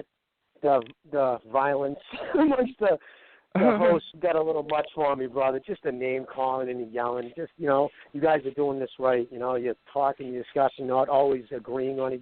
You're bringing up valid points. It's just an enjoyable show, and I just wanted to say you guys are doing a good job. Thank you. Well, we're here to provide boxing content and boxing content only. That's what I can say about that. Well, good job, guys. And Wilder, I'm sorry, what's Jimmy, that, Robbie? Before you go on with your Wilder point, I just want to say in my history lesson for the next 3 weeks, I'm going to be covering Ward-Gotti fights. So be sure to tune into those. Nice. Yeah, no, I actually watched it the other night. My girlfriend's little brother never saw it, so he came home and we watched it, and it was bizarre that night, that first fight. We went there, and I was hating on the Toro, you know what I mean? Coming up with all these things to hate him for the drugs, and, he had a bunch of Hell's Angels with him in the back. I saw them all come in with Chuck Zito and Hell's Angels. But by the end of the fight, bro, I didn't want him to lose. I literally, I love Mick, but I didn't want either one of them to lose. Let me fill Joe and Eric in case they don't know who you are, Jimmy. He grew up with Mickey Ward. So. Oh, no way. Yeah. Oh, that's awesome. So yeah. Very cool. So yeah. Yeah, we just like three streets over up in Lowell. His sister Alice was my youngest sister's best friend. Yeah, Mickey's only 6 weeks older than me. I know him from Pop Warner, and before he even started. But his brother, of course, was a boxer. He fought Sugar Ray Leonard in '78. Yeah. So Lowell's just a big. Well, Joe can attest to that. He knows Lowell is a big fight town up there. Absolutely. But that was a great night, man. That was the first time my wife ever saw me cry. I ain't gonna lie, man. 9th round, I was 2 rows behind Mick's mom, and I had tears coming down my face. I couldn't believe it. Oh, and what kept ringing in my ears the whole time is because I asked Mick once. One of these times we were in, because back in the day, about 4 of our friends had gyms in their basement, little rings and everything. And I was sparring this kid. He caught me with an elbow. I had a mouse under my eye. And I said to Mick once, and I was like, Jesus Christ. And I'm looking in the mirror. Of course, it's Friday night. I'm like, dude, you ever get used to the pain? And I remember nonchalantly taking off his wraps. He throws it in the locker, and he says, I don't know, dude. I kind of like it. And he walked away, and never probably gave him another thought, but it was so poignant to me. I remember thinking, I never fucking like this. No, there's not a chance I ever like getting punched in the melon. But that and then after the first fight, man, when I in the hospital after, they were side by side, and Toro's girlfriend had to hold his eye open so he could see. His hands were in bowls of ice. They didn't even look like human hands. It was unbelievable. They looked like they were in car accidents. The heads were so swollen. It was just unbelievable. And they became best of friends sitting there next to each other. They was through the curtain. He was like, "Hey, Mick, is that you?" In his accent. And that was it. They became best of friends. And it was a combination. Neither one of them were ever going to be confused with, Rigondeaux with their skills, but they had warriors, you know what I mean? Just the good old-fashioned warriors who weren't going to back down. And it was the greatest fight that I ever saw in my life. And I was at Hearns Leonard because Mickey fought on that card that night because he was from Lowell, so Marvin brought him out and had him fight on the undercard of back in 87. 87. And that was still nothing. I'll tell you, Mickey Otero that night, just rough. And he went through about 3 of those right before that, too. He fought a kid up in Salem, New Hampshire at the ice rink, losing on all the cards, going into the, I think it was the 12th round. Was it some title fight? This kid Reggie Green from South Carolina. This kid was slick and tough. And he was. Definitely Mickey was down on all the cards and dropped him again. Beat him with a minute left in the 12th. And then he did it again up in Hampton Beach a year later. So that was, he got, fight of the year 2 years in a row. But it was a fun time. It was a fun time to see him go through with all that. And he's a humble, sweetest kid you've ever met in your life. He's never acted like a punk. He's just a good guy all around, so he deserves it. But I don't want to ramble on that. You guys are trying to have a show here. I just wanted to call and say you guys are doing a great job. I'm enjoying myself. And, you get a fan. Well, I'm going to be listening to you guys all the time. Before you get out of here, you wanted to talk about Wilder, so go ahead and do that. Oh, okay, yeah. Well, Wilder, no, absolutely he pulled out. You almost can't blame him. It's like an easy out to get out of the Lions Den. In those situations, you're going to back out of that because why? Now's a chance you can fight him back in home soil. That's why Salido probably didn't back out because that's usually a fight is given the option. You still want to go, like Mickey was a time kid missed weight. It's like they always usually ask the fight, you want to go. So that's probably what's behind that. I think Wilder would have took him out anyways. I don't think Povetkin was going to hang in there with Wilder the whole time. But Clenbuterol, I'm not going to lie, I used to do it back in the day. It's a fat burner, dude. And if you have a good amount of it in your body at the time, you can tell because whatever body part you're working, because your niacin reacts, turns bright, bright red. It's crazy. You're working legs, they turn bright red. So, but if it was just Trey Smiles, he was taking it to cut fat. That's all that was, to get a little edge, because they're not going to give you anything in the gym. HGH, that's the stuff. That's the drug that's going to give you the advantage in the ring. You don't lose your game. The fountain of youth. And I'll tell you right now, it was on Steve Kim's timeline today. I put up a picture of one of the 100% signs anybody's using HGH. You have to shoot it in fatty tissues. And if best absorption, right from the manufacturer will tell you, you pinch your stomach just like diabetes, take diabetic medication, you pump it in. The thing is, just the reaction. A lot of people get these look like little peas under their skin. And there's a famous picture of Floyd, man. He's doing a double bicep, and he's got 4 of those little peas in his stomach. And I'm just telling you, those are fountain of youth. That will give you, steroids takes a muscle cell and swells it up with water. Human growth hormone creates new cells. That's why you get the spread teeth. The skull actually will grow after, your elbows, point out after whatnot. But it's, look at Arnold Schwarzenegger, pictures of him when he was 20, and pictures of him when he was 40. He could park the car between his teeth. From all the growth. But growth hormone, that's the danger in the sport. All the rest of it, Clenbuterol, that's just getting caught cutting fat. But, I'll tell you, you want to get rid of it all? Cut the bullshit, pull a hair. Like try to get on the police department, pull somebody's hair. They'll tell you what that dude's done for the past year, but nobody wants to do it. That hair follicle test, that goes back, man. Nailed that's for it sure. All, brother. Nailed it all. Absolutely, man. Listen, man. Hey, listen, I'm a fan, and I'll be calling in and listening to you guys every week. Awesome, well, thanks, man. Jimmy. Appreciate it so much. Thank you so much. Thank you, Jimmy. All right. Thank you, Joe. Bye, guys. And no, he's outstanding. I've heard him talk on Steve and Gabriel's show, The Next Round, for about a year now, and man, that guy. and he always tells good Mickey Ward stories, and so yeah, he can talk about Mickey and Arturo especially all day. Awesome. Yeah. All right, let's move forward here. Canelo and Triple G negotiations have begun. They're currently negotiating for a September 17th fight. Now, according to Sugar Shane Mosley, the hero Sugar Shane Mosley, he saved a baby last week. Right. The deal's already done. Canelo versus Triple G is already a done deal. Mosley tweeted this out earlier this week that the fight was already set to take place in Texas Stadium on September 17th. Mosley also tweeted out that when his fight will be too. So now, wait a minute. Clearly, they just started. Go ahead. As far as I know, Shane Mosley does not have any stock in Golden Boy Promotions, so I don't know how Shane would know that, but he was trying to promote his fight. My guess is he was trying to promote his fight because he also posted his fight with the same message on there. Yeah, so okay. If that fight opens up, Triple G will be a 4-1 favorite if the fight takes place. Already installed. Texas Stadium, of course, that seats 100,000 people, so plenty of tickets will be available. What can I say? That will be the biggest fight in Texas since Whitaker Chavez, I think. It's going to be huge because that was in the Alamo Dome, sold out 60,000. That was, that's going to be a big fight. That'll be a huge, huge fight. Okay. The WBA said it will not stand in the way of Triple G versus Canelo.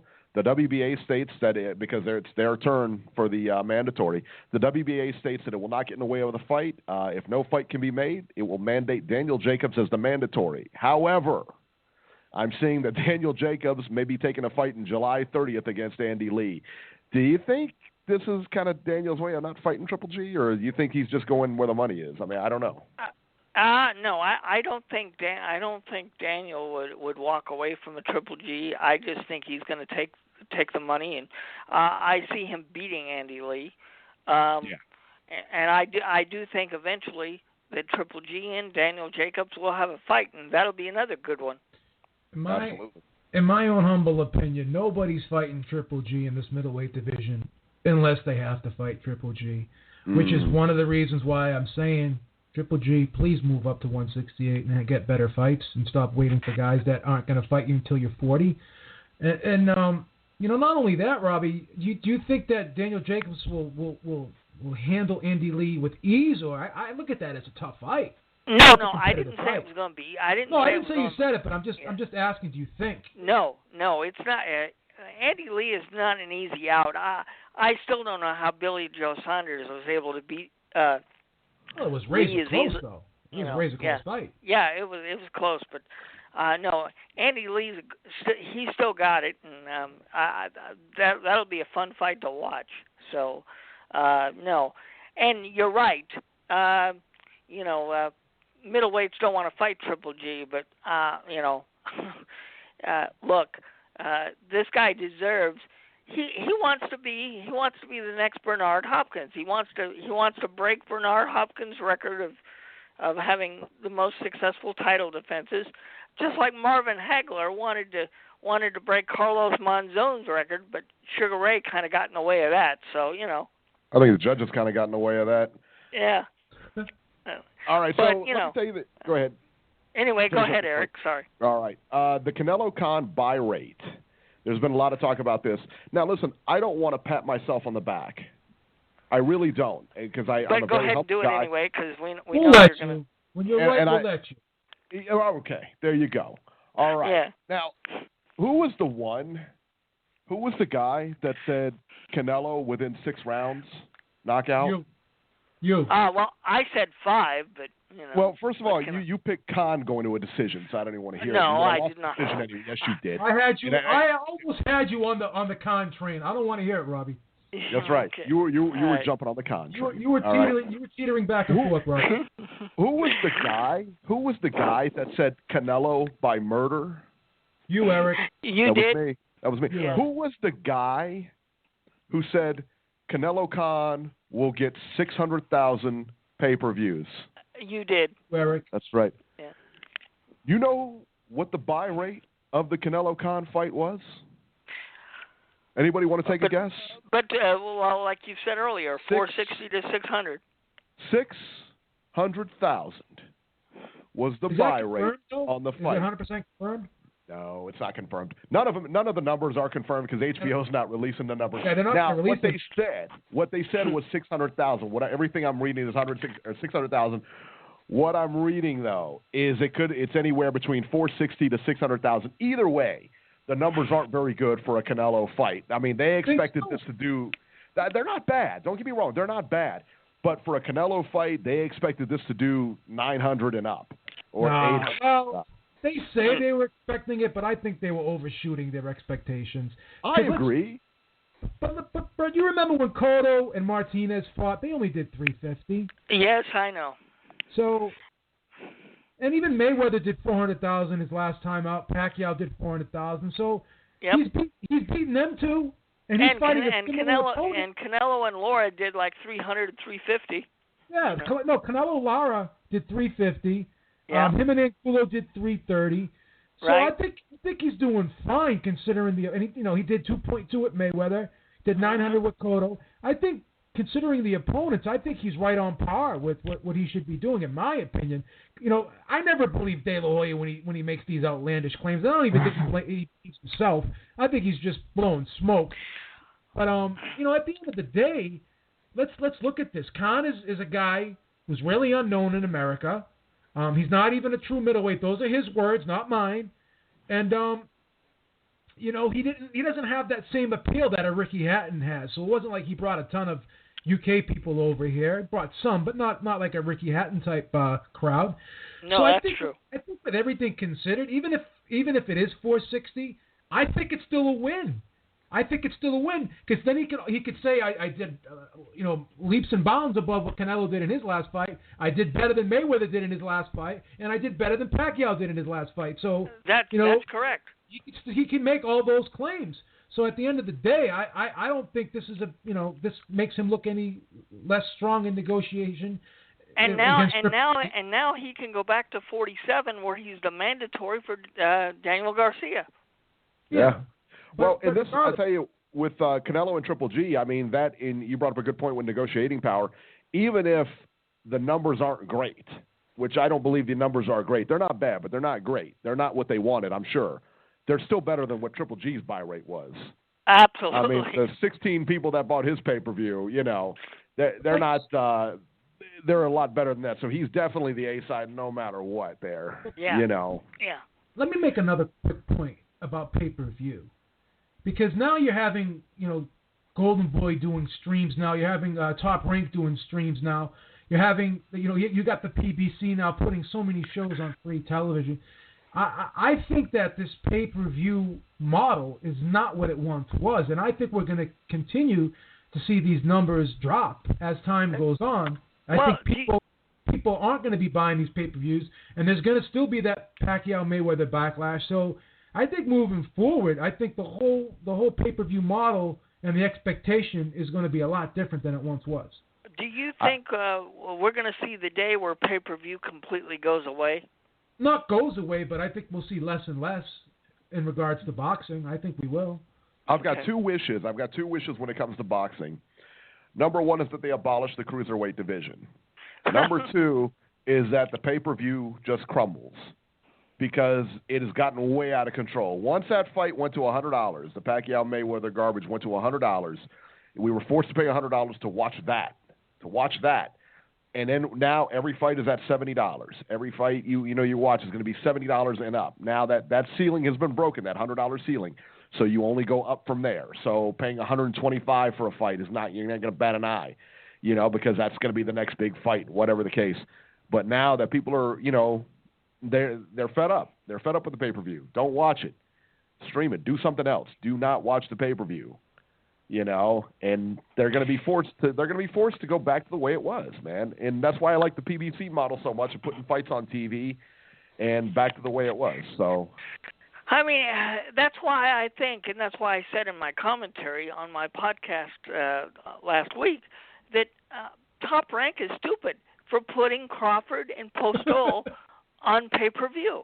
That's a silly fight, and we'll talk about that here. But Robbie. Yeah, oh my goodness. HBO's stupid. Yeah. What a silly fight that is for pay-per-view. My gosh. I mean, my God, you think the Triple G numbers were disgusting? Wait till you see the numbers for these. I don't even think that was HBO. I think that was a top-ranked decision. I don't think that was an HBO decision. You think so, Eric? I absolutely do. I think Bob Arum wanted to break. They wanted to break him into pay-per-view, and this is the fight they choose to do. If they wanted to break, and I've said this before, if they wanted to break Terrence Crawford into pay-per-view, Postol was not the guy. Pacquiao was the guy. Because unless you're a hardcore boxing fan, who the hell's going to know who Victor Postol is? Yeah, nobody. I mean, how many casual fans are you going to get to plunk down money on a Saturday night in July? I mean, you're talking about the middle of summer. I agree. That is such a stupid move on their part. You know, but I've got something else I want to talk about eventually too that boils my. But that is just so absolutely so. Got another stupid. Robbie rant coming up. We got a Robbie rant coming up.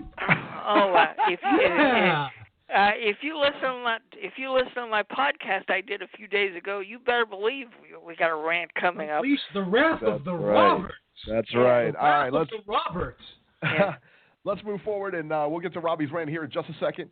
Floyd Mayweather did an interview on Showbox, and if you watch Showbox, you probably saw it. Him in his big yellow shirt with the big horse on it, so everybody knows it's polo. I've seen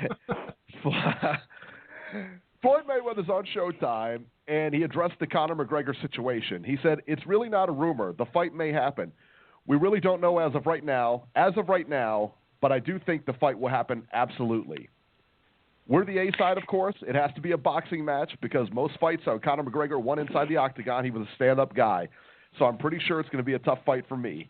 We really don't know as of right now, but there's been a lot of talk, and hopefully we can make the fight happen. He's no pushover. One thing about McGregor is he's no pushover. He fell short in his last bout, but true champions can always bounce back. It's the guy that I can't overlook, but no numbers. We haven't picked a venue. We haven't talked about money yet. Oh, Jesus Christ. Christ. Are we serious? Am I being punked here? Am I being punked? Well, he made it in negotiations. He made it damn clear that the only person he's interested in fighting is Conor McGregor. Steve Farhood brought up several names in boxing who are legitimate fighters, and he shoved them all off like, no, I ain't going to fight any of those people. He wants to have a circus. I mean, nothing against Conor McGregor, but when has Conor McGregor ever been in a boxing match? I mean, I hope Dana White puts the kibosh to this whole idea because this is a super fight, Robbie. You know what? I hate to say it, and I hate to admit it, but you're right. It is an absolute super fight. You know, boxing. Like hardcore fans and everything, and like people in the are saying, like, are we serious about this? I guarantee this may dwarf Mayweather Pacquiao. I swear to God. If I've got my promoter hat on. Look, man, everybody wants to see. I'm buying it. Right. I will too, because I am a degenerate. I will buy anything on pay-per-view when it comes. My wife is shaking her head. Yeah, you are a degenerate. I'm in a 12-step program right now. Okay, it's deep. It's deep. But realistically, if you're Dana White, do you allow this?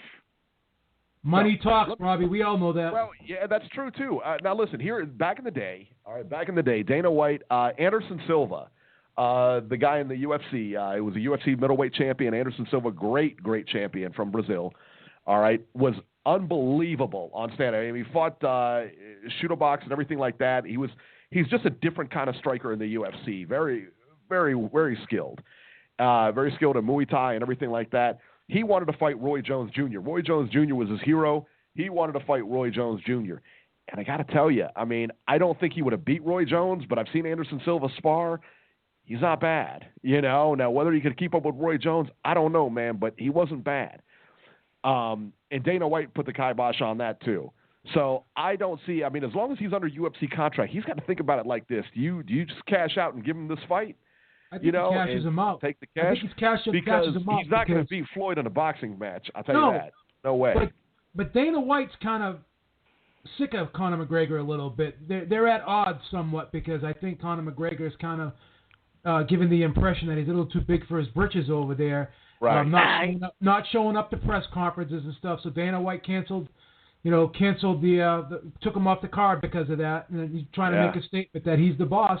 So maybe he does say, hey, you know what? Let me feed you to Floyd Mayweather. Let me feed you to the wolves, basically get some revenge on you in an attempt to kind of give you your coming up, so to speak. You know, I'm saying? So maybe he'll do that. Do that to him a little bit. You think about it. Because he'll lose to Mayweather in boxing, for sure. But I think he'll lose bad. I think he may lose. I don't know if he'll lose by knockout or not. I think he may get knocked out. I really do. Mayweather's gonna knock him out. Yeah, absolutely. I don't want to see Floyd Mayweather in a boxing ring again. You're gonna buy it, stop. Yeah, right. You're buying it, Robbie. Yes, I will buy it because we got to cover it. Robbie, you want to watch. He would have bought it regardless. He would have bought it regardless. Robbie, you're already dialed in, Robbie. I know you are. Yeah. 812. You're on the air. Hey, how's it going, Eric, Robbie, and B? This is Joe from Indiana, man. Hey, Joe, how what's are you, up? man? The Hoosier State. Hey, good. How are you, buddy? Yeah, good. Hey, Eric, I tweeted with you on Twitter, man, about you said you were going to the Rasheed Warren fight in Chicago. Yes, I sure am. That's my stomping grounds, man. I was born out by Gary, Indiana, so I got all my family back home. I live down south in Evansville, Indiana.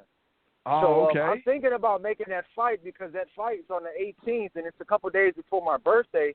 I'm real interested about I like the undercards. I like Lubin and Warren's rematch, but, man, I think the main event's kind of soft. What do you think about that main event?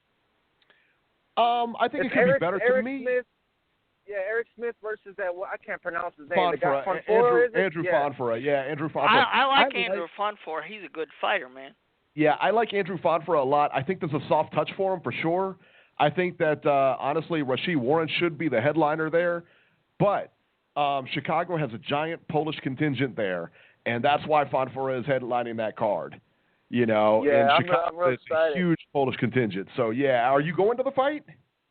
Well, here's the thing. I'm going to Thurman and Porter the following week. Oh, but I wanted my vacation starts that weekend. So I'm thinking about going to visit up my family and maybe get some tickets and go see that fight too, just for the heck of it, But I do like the prospects. Just to be around the boxing scene is always a good thing. But hey, let me ask you, Eric, what happened to fights coming to St. Louis? I used to go see Devin Alexander all the time when he came, and they don't have it's dry up here. Well, ever since Alexander hasn't been fighting in Corey Spinks, of course, you're right. Yeah. St. Louis is a good fight town. I don't know why people don't use that. I don't either. I don't. It like dried up over there. And the same with Cincinnati. Cincinnati's not really a big fight town. It's more of a baseball town, to be honest with you. It's more of a football town. But when it comes to boxing, man, we don't draw a lot of big crowds. So like when Adrien Broner comes back, it's a big deal. But even then, we don't get like big crowds here, and I really wish we did. Well, he doesn't support the local media, for God's sakes. Well, yes, he does. Because he put out a video this week. So yeah, there you go. Of him beating that guy up at Madison Bowl. Right. Hey, Robbie, I got a question for you, man. I was I called in your number. Because I travel a lot with my job, and I know you had mentioned that, if you ever wanted to talk, just to call and leave a message. But right. What selection do I press if I want to leave you a message so you can get back to me? Okay. Each week I update it. I always forget to put in something. If you want to leave a message, just press pound, and that way you can record your message. Okay. But, because I heard your breakdown of the Mayweather De La Hoya, and I know you had mentioned if I wanted to, if anybody wanted any future fights, just to leave a message. I think a good one on Chavez versus Maldrick Taylor, man. I would love to hear your breakdown. Oh wow! I love that fight.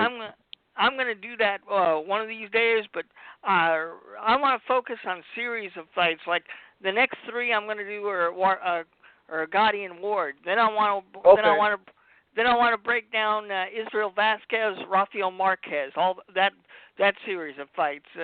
But you're right, Maldrick Taylor and Julio Cesar Chavez, that's a good one to break down. Okay. Epic, my favorite fight of all time.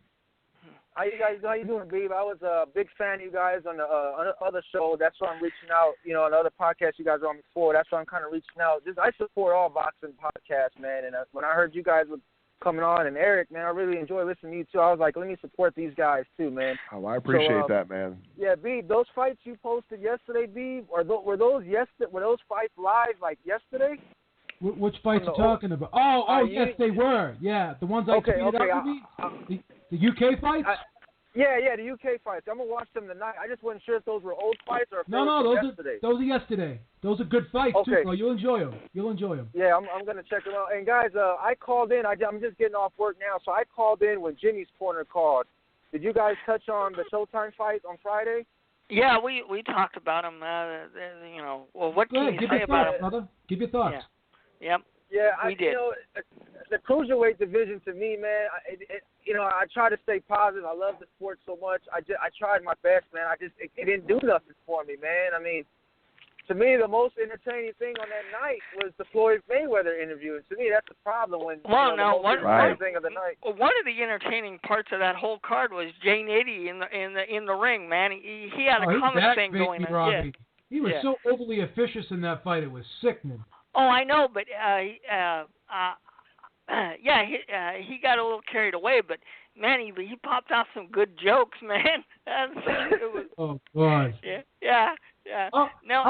How is a fighter supposed to pull his pants down once the cup is on? Oh, I know. What was that all about? Yeah, what was that all about? I know. I couldn't believe that. In the ring, cut it out, Jay Nady. Yeah. Did you guys notice every fight on Showtime when they went to the corners and they went to the keys to the fight, and they would ask the fighters, and they did the interview with the fighters, every single one of them. Well, the jab's definitely the key to the fight.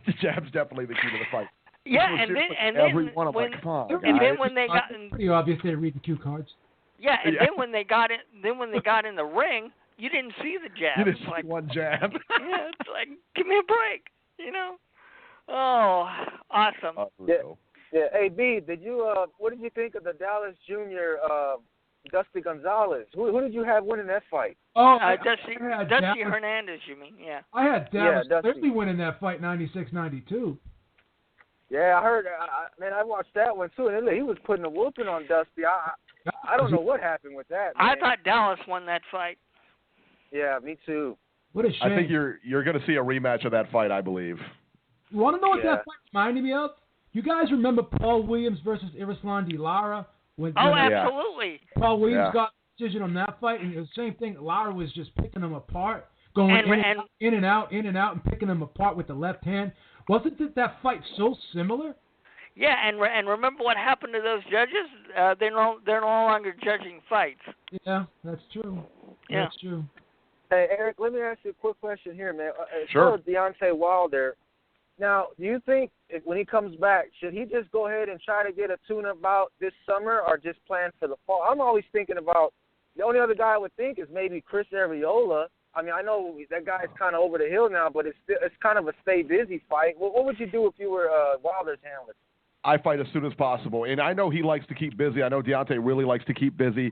I put him back in there as soon as we can, and summer sounds like a good time, like July or something like that. I think Chris Arreola would be a good fight for him to stay busy. I don't know if the WBC would approve, but under the circumstances, I think he deserves a gimme fight kind of. Question I think so for too. everybody. Question for Robbie, everybody. Is Chris Arreola still suspended? I don't know because I never did hear how long his suspension was. Okay. Yeah. Question for everybody. Does Okay. the Povetkin fight get rescheduled, or is it just No. Povetkin's done. He's done. He's going to get suspended. Yeah, he's going to get suspended. He's done. Yep. Suspended? Yeah, he's going to get suspended, and by the time he's because like I said earlier in the podcast show, I heard with the way they handle these suspensions, the minimum is 2 years. What's the WBC going to do, Robbie? You think they're going to do that? I don't. Well, I think the WBC would have to follow the world organization. Oh, no. You sure? I don't know how this is handled, but I think it's going to be a long suspension, and I think his career is going to be over. Wow. Hey, B, what happened to Lucas Brown now? He failed too, right? The heavyweight? Yeah, he failed too. Yeah. Yeah, he failed too. He failed, and his B sample came back. He contested it. His B sample came back, and he failed that one too. So he's done. So, and he passed the polygraph. He passed the polygraph. Right. That's right. And he tested positive for that clenbuterol, so I guess he was spending time in Mexico eating the food too. So there you go. And remember, Antonio Tarver failed twice. Wow. Yeah. Yeah.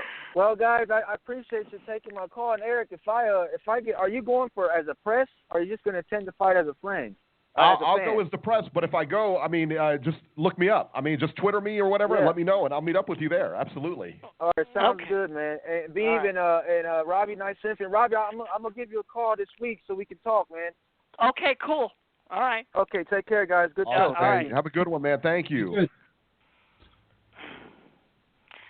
How are we on time, Eric? We're getting about 20 minutes left. We're going to go to 6:02 now.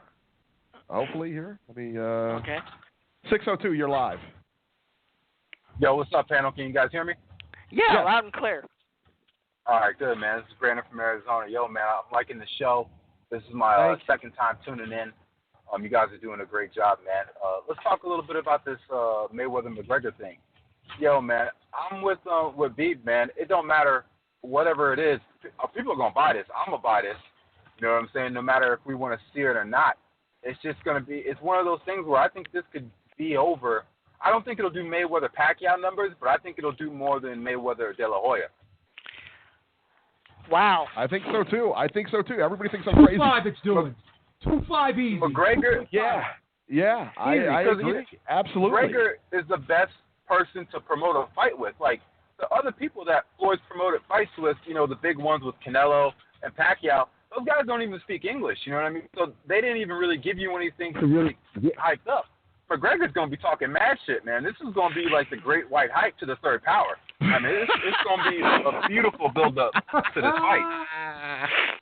I love that. I mean, it is. He's at 100% right, man, because that's what this thing is going to be like. McGregor, if you've never seen McGregor sell a fight, man, go back and look, man, because I tell you what, this guy can talk like nobody else can talk. You know Floyd can talk, and you know it's going to be huge. Oh, who talks better, Eric? True. Who talks better, Eric? Conor McGregor or Tyson Fury? Oh, McGregor. McGregor's the best trash talker in the business right now. Oh, no, I like Tyson Fury, baby. Oh, you're just an Englishman, man. I'm telling you what. I got to give it up. I don't watch as much UFC as you guys. I used to be a little bit more into it. Back when Silva was kind of like at the peak of his powers, I was a little bit more into UFC. Oh, Silva was amazing. Yo, man, when Fury broke down Klitschko at the face-off, that was a beautiful thing, man.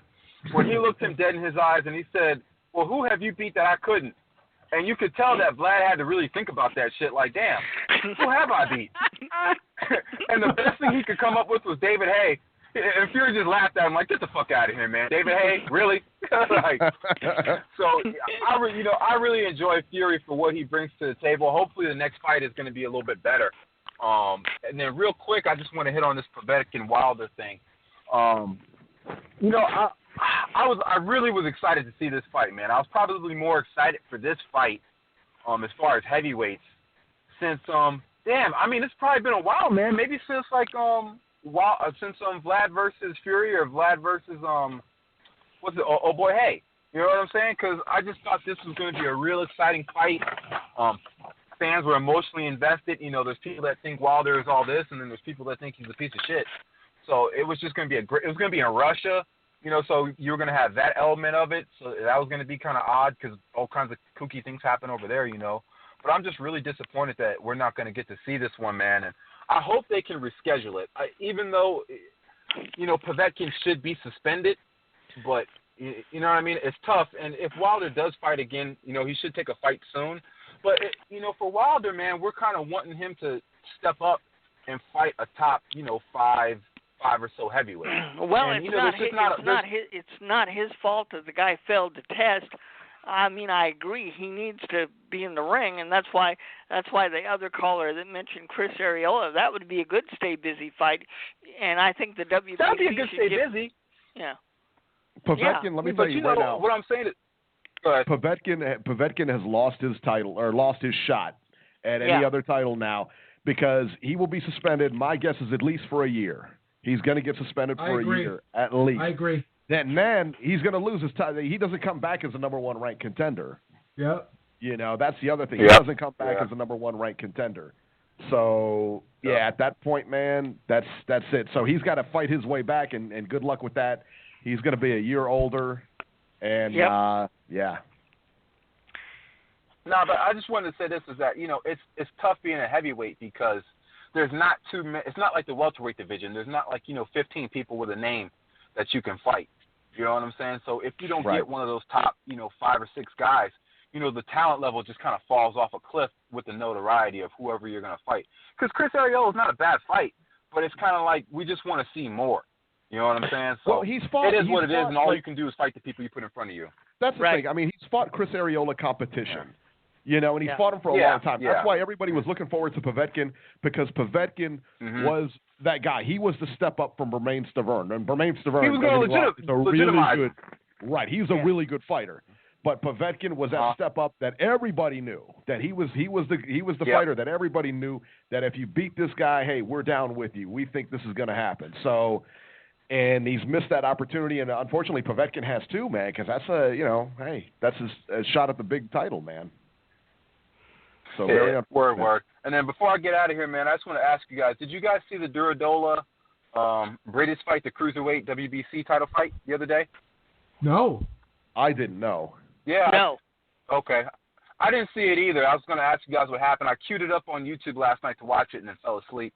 But not because the fight was boring. I was just tired. So I just wanted to see if you guys had anything on it. But I'll check it out tonight because absolutely. I know the current WBC who was the WBC guy. I think he was injured or something like that.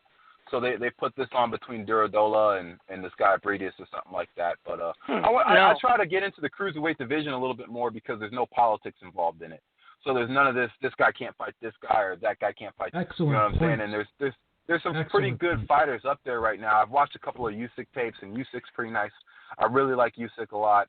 You know, Lebedev has been there putting in work for a long time, and then Galawaki's a pretty cool fighter. So I've been trying to get into it a little bit more. But man, that's all I got for you guys. But man, I'll holler at you guys on the next show. All right, man. All right, man. That sounds good. Thank you for calling, man. Great call. All right, bro. Later.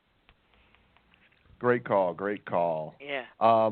Now, let's talk about Richard Schaefer. Everybody knows he used to work for Golden Boy.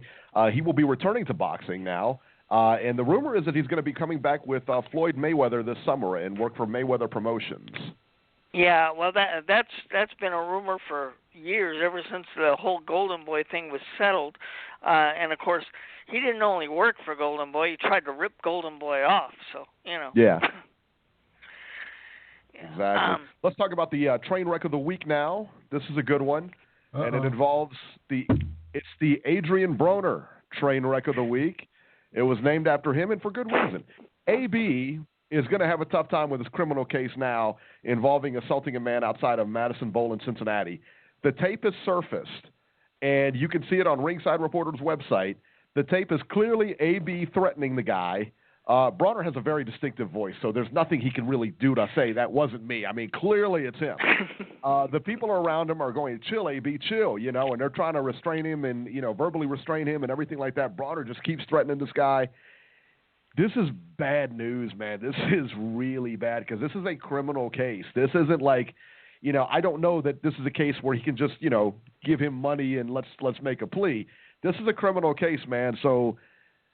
Yeah, that tape is not good, man. That tape is not good at all. And like I said, it surfaced this week. You can catch it on Ringside Reporter. Just another one with AB doing his thing, man. Also, too, moving on, Amir Khan, after his fight, says he will not fight Kell Brook. And he says he will not fight Kell Brook simply because he doesn't like him. He gave a few other excuses, and at the end he said, you know, I just don't like him. I'm not going to fight him, you know. So go beat him up then if you don't like him. Yeah, right? if you don't like, if you don't like him, too. Hey, if you don't like him, get paid for it and beat him up. Sure. What's the best feeling in the world? Punching someone in the face you don't like. Bam! Look at you. You're so violent. What's the matter with you? I'm so violent. It's violent tendencies. Anyway. Andre Berto bought his mom a house for Mother's Day. Andre Berto's mom had a better Mother's Day than my wife Lisa did, I'll tell you that. Berto bought his mother a house for Mother's Day, 6 bedrooms in a gated community in Florida. How about that, man? Look at Andre Berto. Hey, there you Andre go. Berto. being one of the best sons in the world. Yeah. How about that? Yeah, I know. Terrence Crawford and Victor Postal is set for July 23rd, and the fight will be on pay-per-view. What do you guys think of this one, man? Do you guys think it does? I just got a Twitter. Somebody says I bet it doesn't do 50,000 buys. You know what? I got to tell you, I think he's probably right. Yeah. I'm going to say it does 150,000. Well, that's what the Triple G fight did, 150. You know. Seriously, 150,000? Yeah, that's what it did. Let's do prices right now. Let's do prices right. I'm going to bid 150,000. Yep. I'm bidding 100,000. I'm still saying 50,000 under B. That's what I do. No, I agree with Eric. I think this thing is going to do horrible. I think this is a major mistake on Top Rank's part. Look, I'm glad the fight is happening. This is a unification fight. Both of these guys deserve to fight one another, but this does not deserve to be in Las Vegas, and this does not deserve to be on pay-per-view. This is stupid. Robbie, why doesn't it deserve to be in Las Vegas? Oh, you want it in Omaha, right? You want that's right. You put it in Omaha where the people will show up. The arena might be half empty. It's going to be the man in Nebraska. It's going to be at the MGM Grand, for Christ's sakes. It needs to be in Omaha. Jesus Christ. It's not even going to fill out MGM Grand. No. Rumor has it that that it's only the lower half of the MGM. It's not the full MGM. It's the lower bowl of the MGM. They're only going to put 8,000 tickets on sale. They're going to black out half of the arena. Come on, people. Put the damn thing in Omaha, for Christ's sakes. Robbie, get him. Wow. All right. HBO, speaking of HBO, because it's going to be HBO pay-per-view, HBO is also going to televise Fury Klitschko 2. Not on pay-per-view, of course. This will be on regular HBO, thank God. So I was really surprised that they actually put this one together, to be honest with you. Because I know they weren't. I agree, too. Well, they had to, because Klitschko's got a contract with them, so they had to fulfill that. That's true. Very good. Very good. Let me talk about June 18th. Let me talk about the significance of June 18th. Oh, here we go. Let me talk about Rashid the Warren. homecoming. Thank you for spoiling that, by the way. Yeah. Let me talk about the homecoming. Let me talk about the 3-time Olympian. Let me talk about Cincinnati's own Rashid Warren. Let me talk about Rashid Warren bringing home what's rightfully his to the hometown, Cincinnati, Ohio. Rashid Warren versus Juan Carlos Payano is set for June 18th in Chicago. The WBA bantamweight title will now come back to its rightful home in Cincinnati, Ohio on June 18th.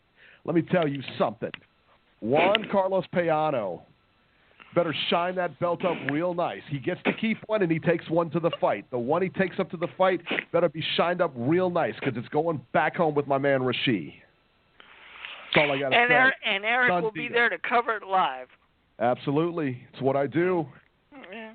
What a great promo. What a great promo. You get him, Eric. That's right. Repeat or revenge. That's it. Repeat or revenge, Daddy. That's it. All right. Manny Pacquiao wins his Senate seat. Over 90% of the vote was counted. Thank God. Earlier in the week, and Pacquiao is now set to serve a 6th term as the new senator of the Philippines. 6-year term as the new senator of the Philippines. How about that? Did you vote for him, Robbie? Thank God. No more Pacquiao in the ring. Did you vote for him, Robbie? Robbie voted. Of course, Robbie voted for him. Absolutely. Absolutely. I've got my Filipino connections, man. Of course I did. Okay. And let me tell you something, and we touched on this earlier in the show. Lucas Brown, and I'm going to say it again, Lucas Brown is a big fat cheater. The WBA has advised boxing scene. This actually came out on boxingscene.com that Lucas Brown was stripped of the WBA's regular heavyweight title. His regular heavyweight, the WBA regular heavyweight title, not the WBA interim, the WBA regular heavyweight title, whatever that means. Irregular, right? It's an irregular title now because he doesn't have it. It's irregular, right? Now it's really irregular because it's pasted with clenbuterol all over. Look, so there you go. The real WBA champion is Tyson Fury. Let's be real. Tell him. Yeah. Look at you two Englishmen over here. How about that? Let's stay across the pond here for a minute. Carl Frampton. This was a very good story, man, and you can see it on Ringside Reporter. Carl Frampton visits terminally ill fan. Champion boxer Carl Frampton made a terminally ill fan's day when he visited her in Belfast, in her Belfast home this weekend. The 15-year-old was diagnosed with a brain tumor in December of last year. Good for him, man. Yeah, no. I wish we had more stories like this. I love Carl Frampton. Yeah, absolutely. Matthew Macklin has called it a career in boxing. He is retired from boxing this week. And Robbie. Yep. Let's hear it. All right. Got 5 minutes. Go. For those of you that did not watch the fight game, and believe me, I can understand why you would not, but I've got to give them credit where credit is due. They actually did a real boxing story that needs some attention here, and I'm going to give it some attention right now. The committee that decides boxing rules and regulations for the amateurs for all of the Olympics, including the U.S., has made the ridiculous decision to remove headgear and to allow fighters to fight in the Olympics without headgear. And they've been able to do this throughout the pre-qualifying tournaments. Let's keep one thing in mind. With amateur boxing, when you enter these tournaments, you fight several times throughout the weekend or whatever. It's not like a professional fight where if you get cut, you can take a few months to heal and then train for another fight. In these kind of competitions, you fight several times, sometimes 2 or 3 times a day, because Olympic fights only go 3 rounds. There was a fighter on this program who was trying to qualify for the U.S. Olympic trials, and he got a headbutt in one of the fights and got such a severe cut, his Olympic dream is now ended. His quote was, "I wanted on my resume Olympic gold medalist, but now my dream is gone." They had a doctor on the program that indicated that the reason why they decided to remove the headgear is in a study that they did, they found that the headgear caused more concussions than without it. I think this is utterly stupid and absolutely ridiculous. And the Olympic Committee also admitted we're thinking about getting rid of boxing, so this is a marketing tool. Because if you watch the Olympics in years past, boxing has not been on primetime TV. And considering how the 2016 team does, they may eliminate boxing altogether. So they want to use this as a marketing tool to get fighters' names out there. I think this is a horrible idea. This is not the professionals. This is amateurs. Let me jump in here for a minute, and let me ask you, let me play devil's advocate for a minute. So they're eliminating headgear. Why is this a bad thing? They're talking about putting pros in there, too. So if they're going to be pros in there, why would they have headgear? But the problem is, like I just said, Eric, you fight multiple times throughout a short period. If somebody gets cut, they've got no time to heal. So what? Then they're out. That's the long and short of it. That's why they're talking about putting professionals in the Olympics. Yes, as far as boxing goes. Well, I don't think it'll happen though. I've heard that rumor, but I think this is a bad idea. And if you disagree with me, that's fine. But for amateurs, listen to me. And for amateurs, I think it's a good idea. And I think you need to keep the headgear in there. However, if you're going to allow pros, if you're going to allow pros in there, like they've talked about, and like they were talking about instituting, then I see no need for headgear. Because if they're going to be pros in there... I agree with Robbie, though. If you're going to fight multiple times and you're going to fight, over the course of a weekend, a couple times in a day, multiple days, that's a whole different animal. That's why fighters, when they spar in the gym, they wear headgear, because they're going multiple rounds, they're doing multiple sessions a week. It's not like you're one and done. I agree with Robbie 110%. And if they do allow pros to be in the Olympics, that will be the worst decision ever made, seeing a seasoned man beat up on a little boy, a youngster. That would be a travesty in my opinion. I 100% agree with that. I can't disagree more. I mean, I don't like the fact of pro boxers in the Olympics. I think that's crazy. I think that really is crazy. But if they do allow the pro boxers in the Olympics, then I see no reason to not have the headgear. And they're also can everybody hear about... this lady in my ear saying 60 seconds and 90 seconds? No, we don't hear that. But you can still carry on into the archive. So it's okay. Yeah. Gosh, I can't stand that. It's all right. Well, that's how this system works, Eric. I don't care. I don't care how the system works. I know how the system is set up, but I don't care how it works. I don't like the lady every minute in my ear. I don't like it either. When I used to, I don't either. I hate but it too. You know, I don't either. Yeah. But anyway. All right. But so one more thing, just to touch upon in concluding with the pros in the Olympics. Think about it, though. A pro is getting paid to fight, and why would he go fight in the Olympics for free and risk getting injured and then jeopardizing his pro career? That's true. At least we got 10 seconds. Let me give you guys the plugs real quick. Ringside Robert, you can catch him at 773-572-7781. Joe Habib, www.beatingtheoddswithbeeb.com. So there you go. Absolutely. Yep. All right. And I hope I got that off before the show actually ended here. Yeah. But you said this will actually carry on into the archives. And carry on to the archives. Okay, so people who perfect. listen, they're going to have to call in. Yeah. Right. Yeah. So those that are on the line now can still listen, but anybody else, they're out of luck. Right. There you go. Yeah. There you go. So, yeah, we should do another show called Overtime and then put this on there. How about that? There you go. Yeah, right. no, I just That's think right. this whole Olympic thing is a horrible idea. Yeah, Well, it is. It is if there's amateur fighters. If you're going to have amateur fighters in the Olympics, it's a horrible idea. If you're going to have pros in the Olympics, I don't see the big deal because they're going to be pros. Well, I would have a different opinion. I would have a different opinion if I knew for sure, Eric, the pros were going to be there. Right, and because at that point, the pros know the risks. They go without headgear all the time. So there you go. You know, absolutely. Yeah, but as of right now, they haven't made that decision. So that's why I hold. Yeah. Deontay Wilder was even asked if pros are allowed in the Olympics, would he consider going back into the Olympics? And he said, no. You know, I've already did what I had to do in the Olympics. There's no need for me to go back there. I want to do my thing in the pros. And I honestly think a lot of pros are going to take that same approach. Absolutely.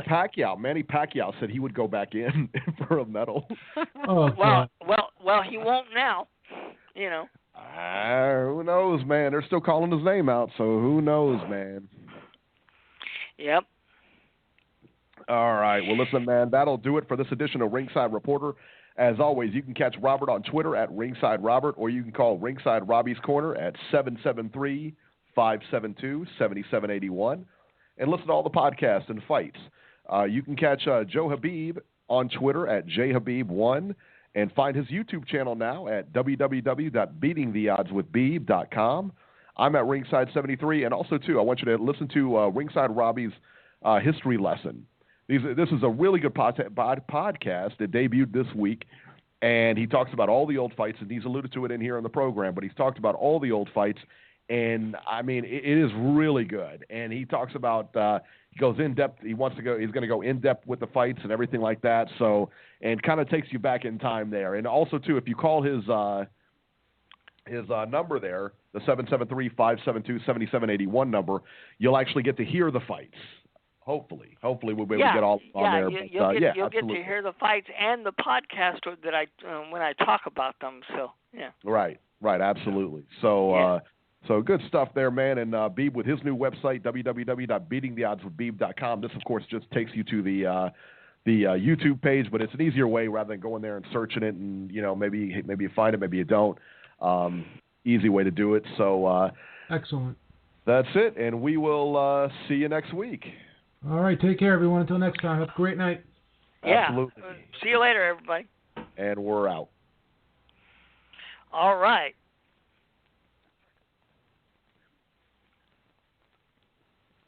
A Napa guy knows not to judge a man by his car's multicolored paint job or absence of modern gadgetry. Who cares if it's technically old enough to vote and the windows are powered by the strength of your left arm? Your monthly payment is zero, and it'll stay that way. Because with over 400,000 parts and a little Napa know-how, you can keep anything on the road. She may not be pretty, but she's all yours. That's Napa know-how.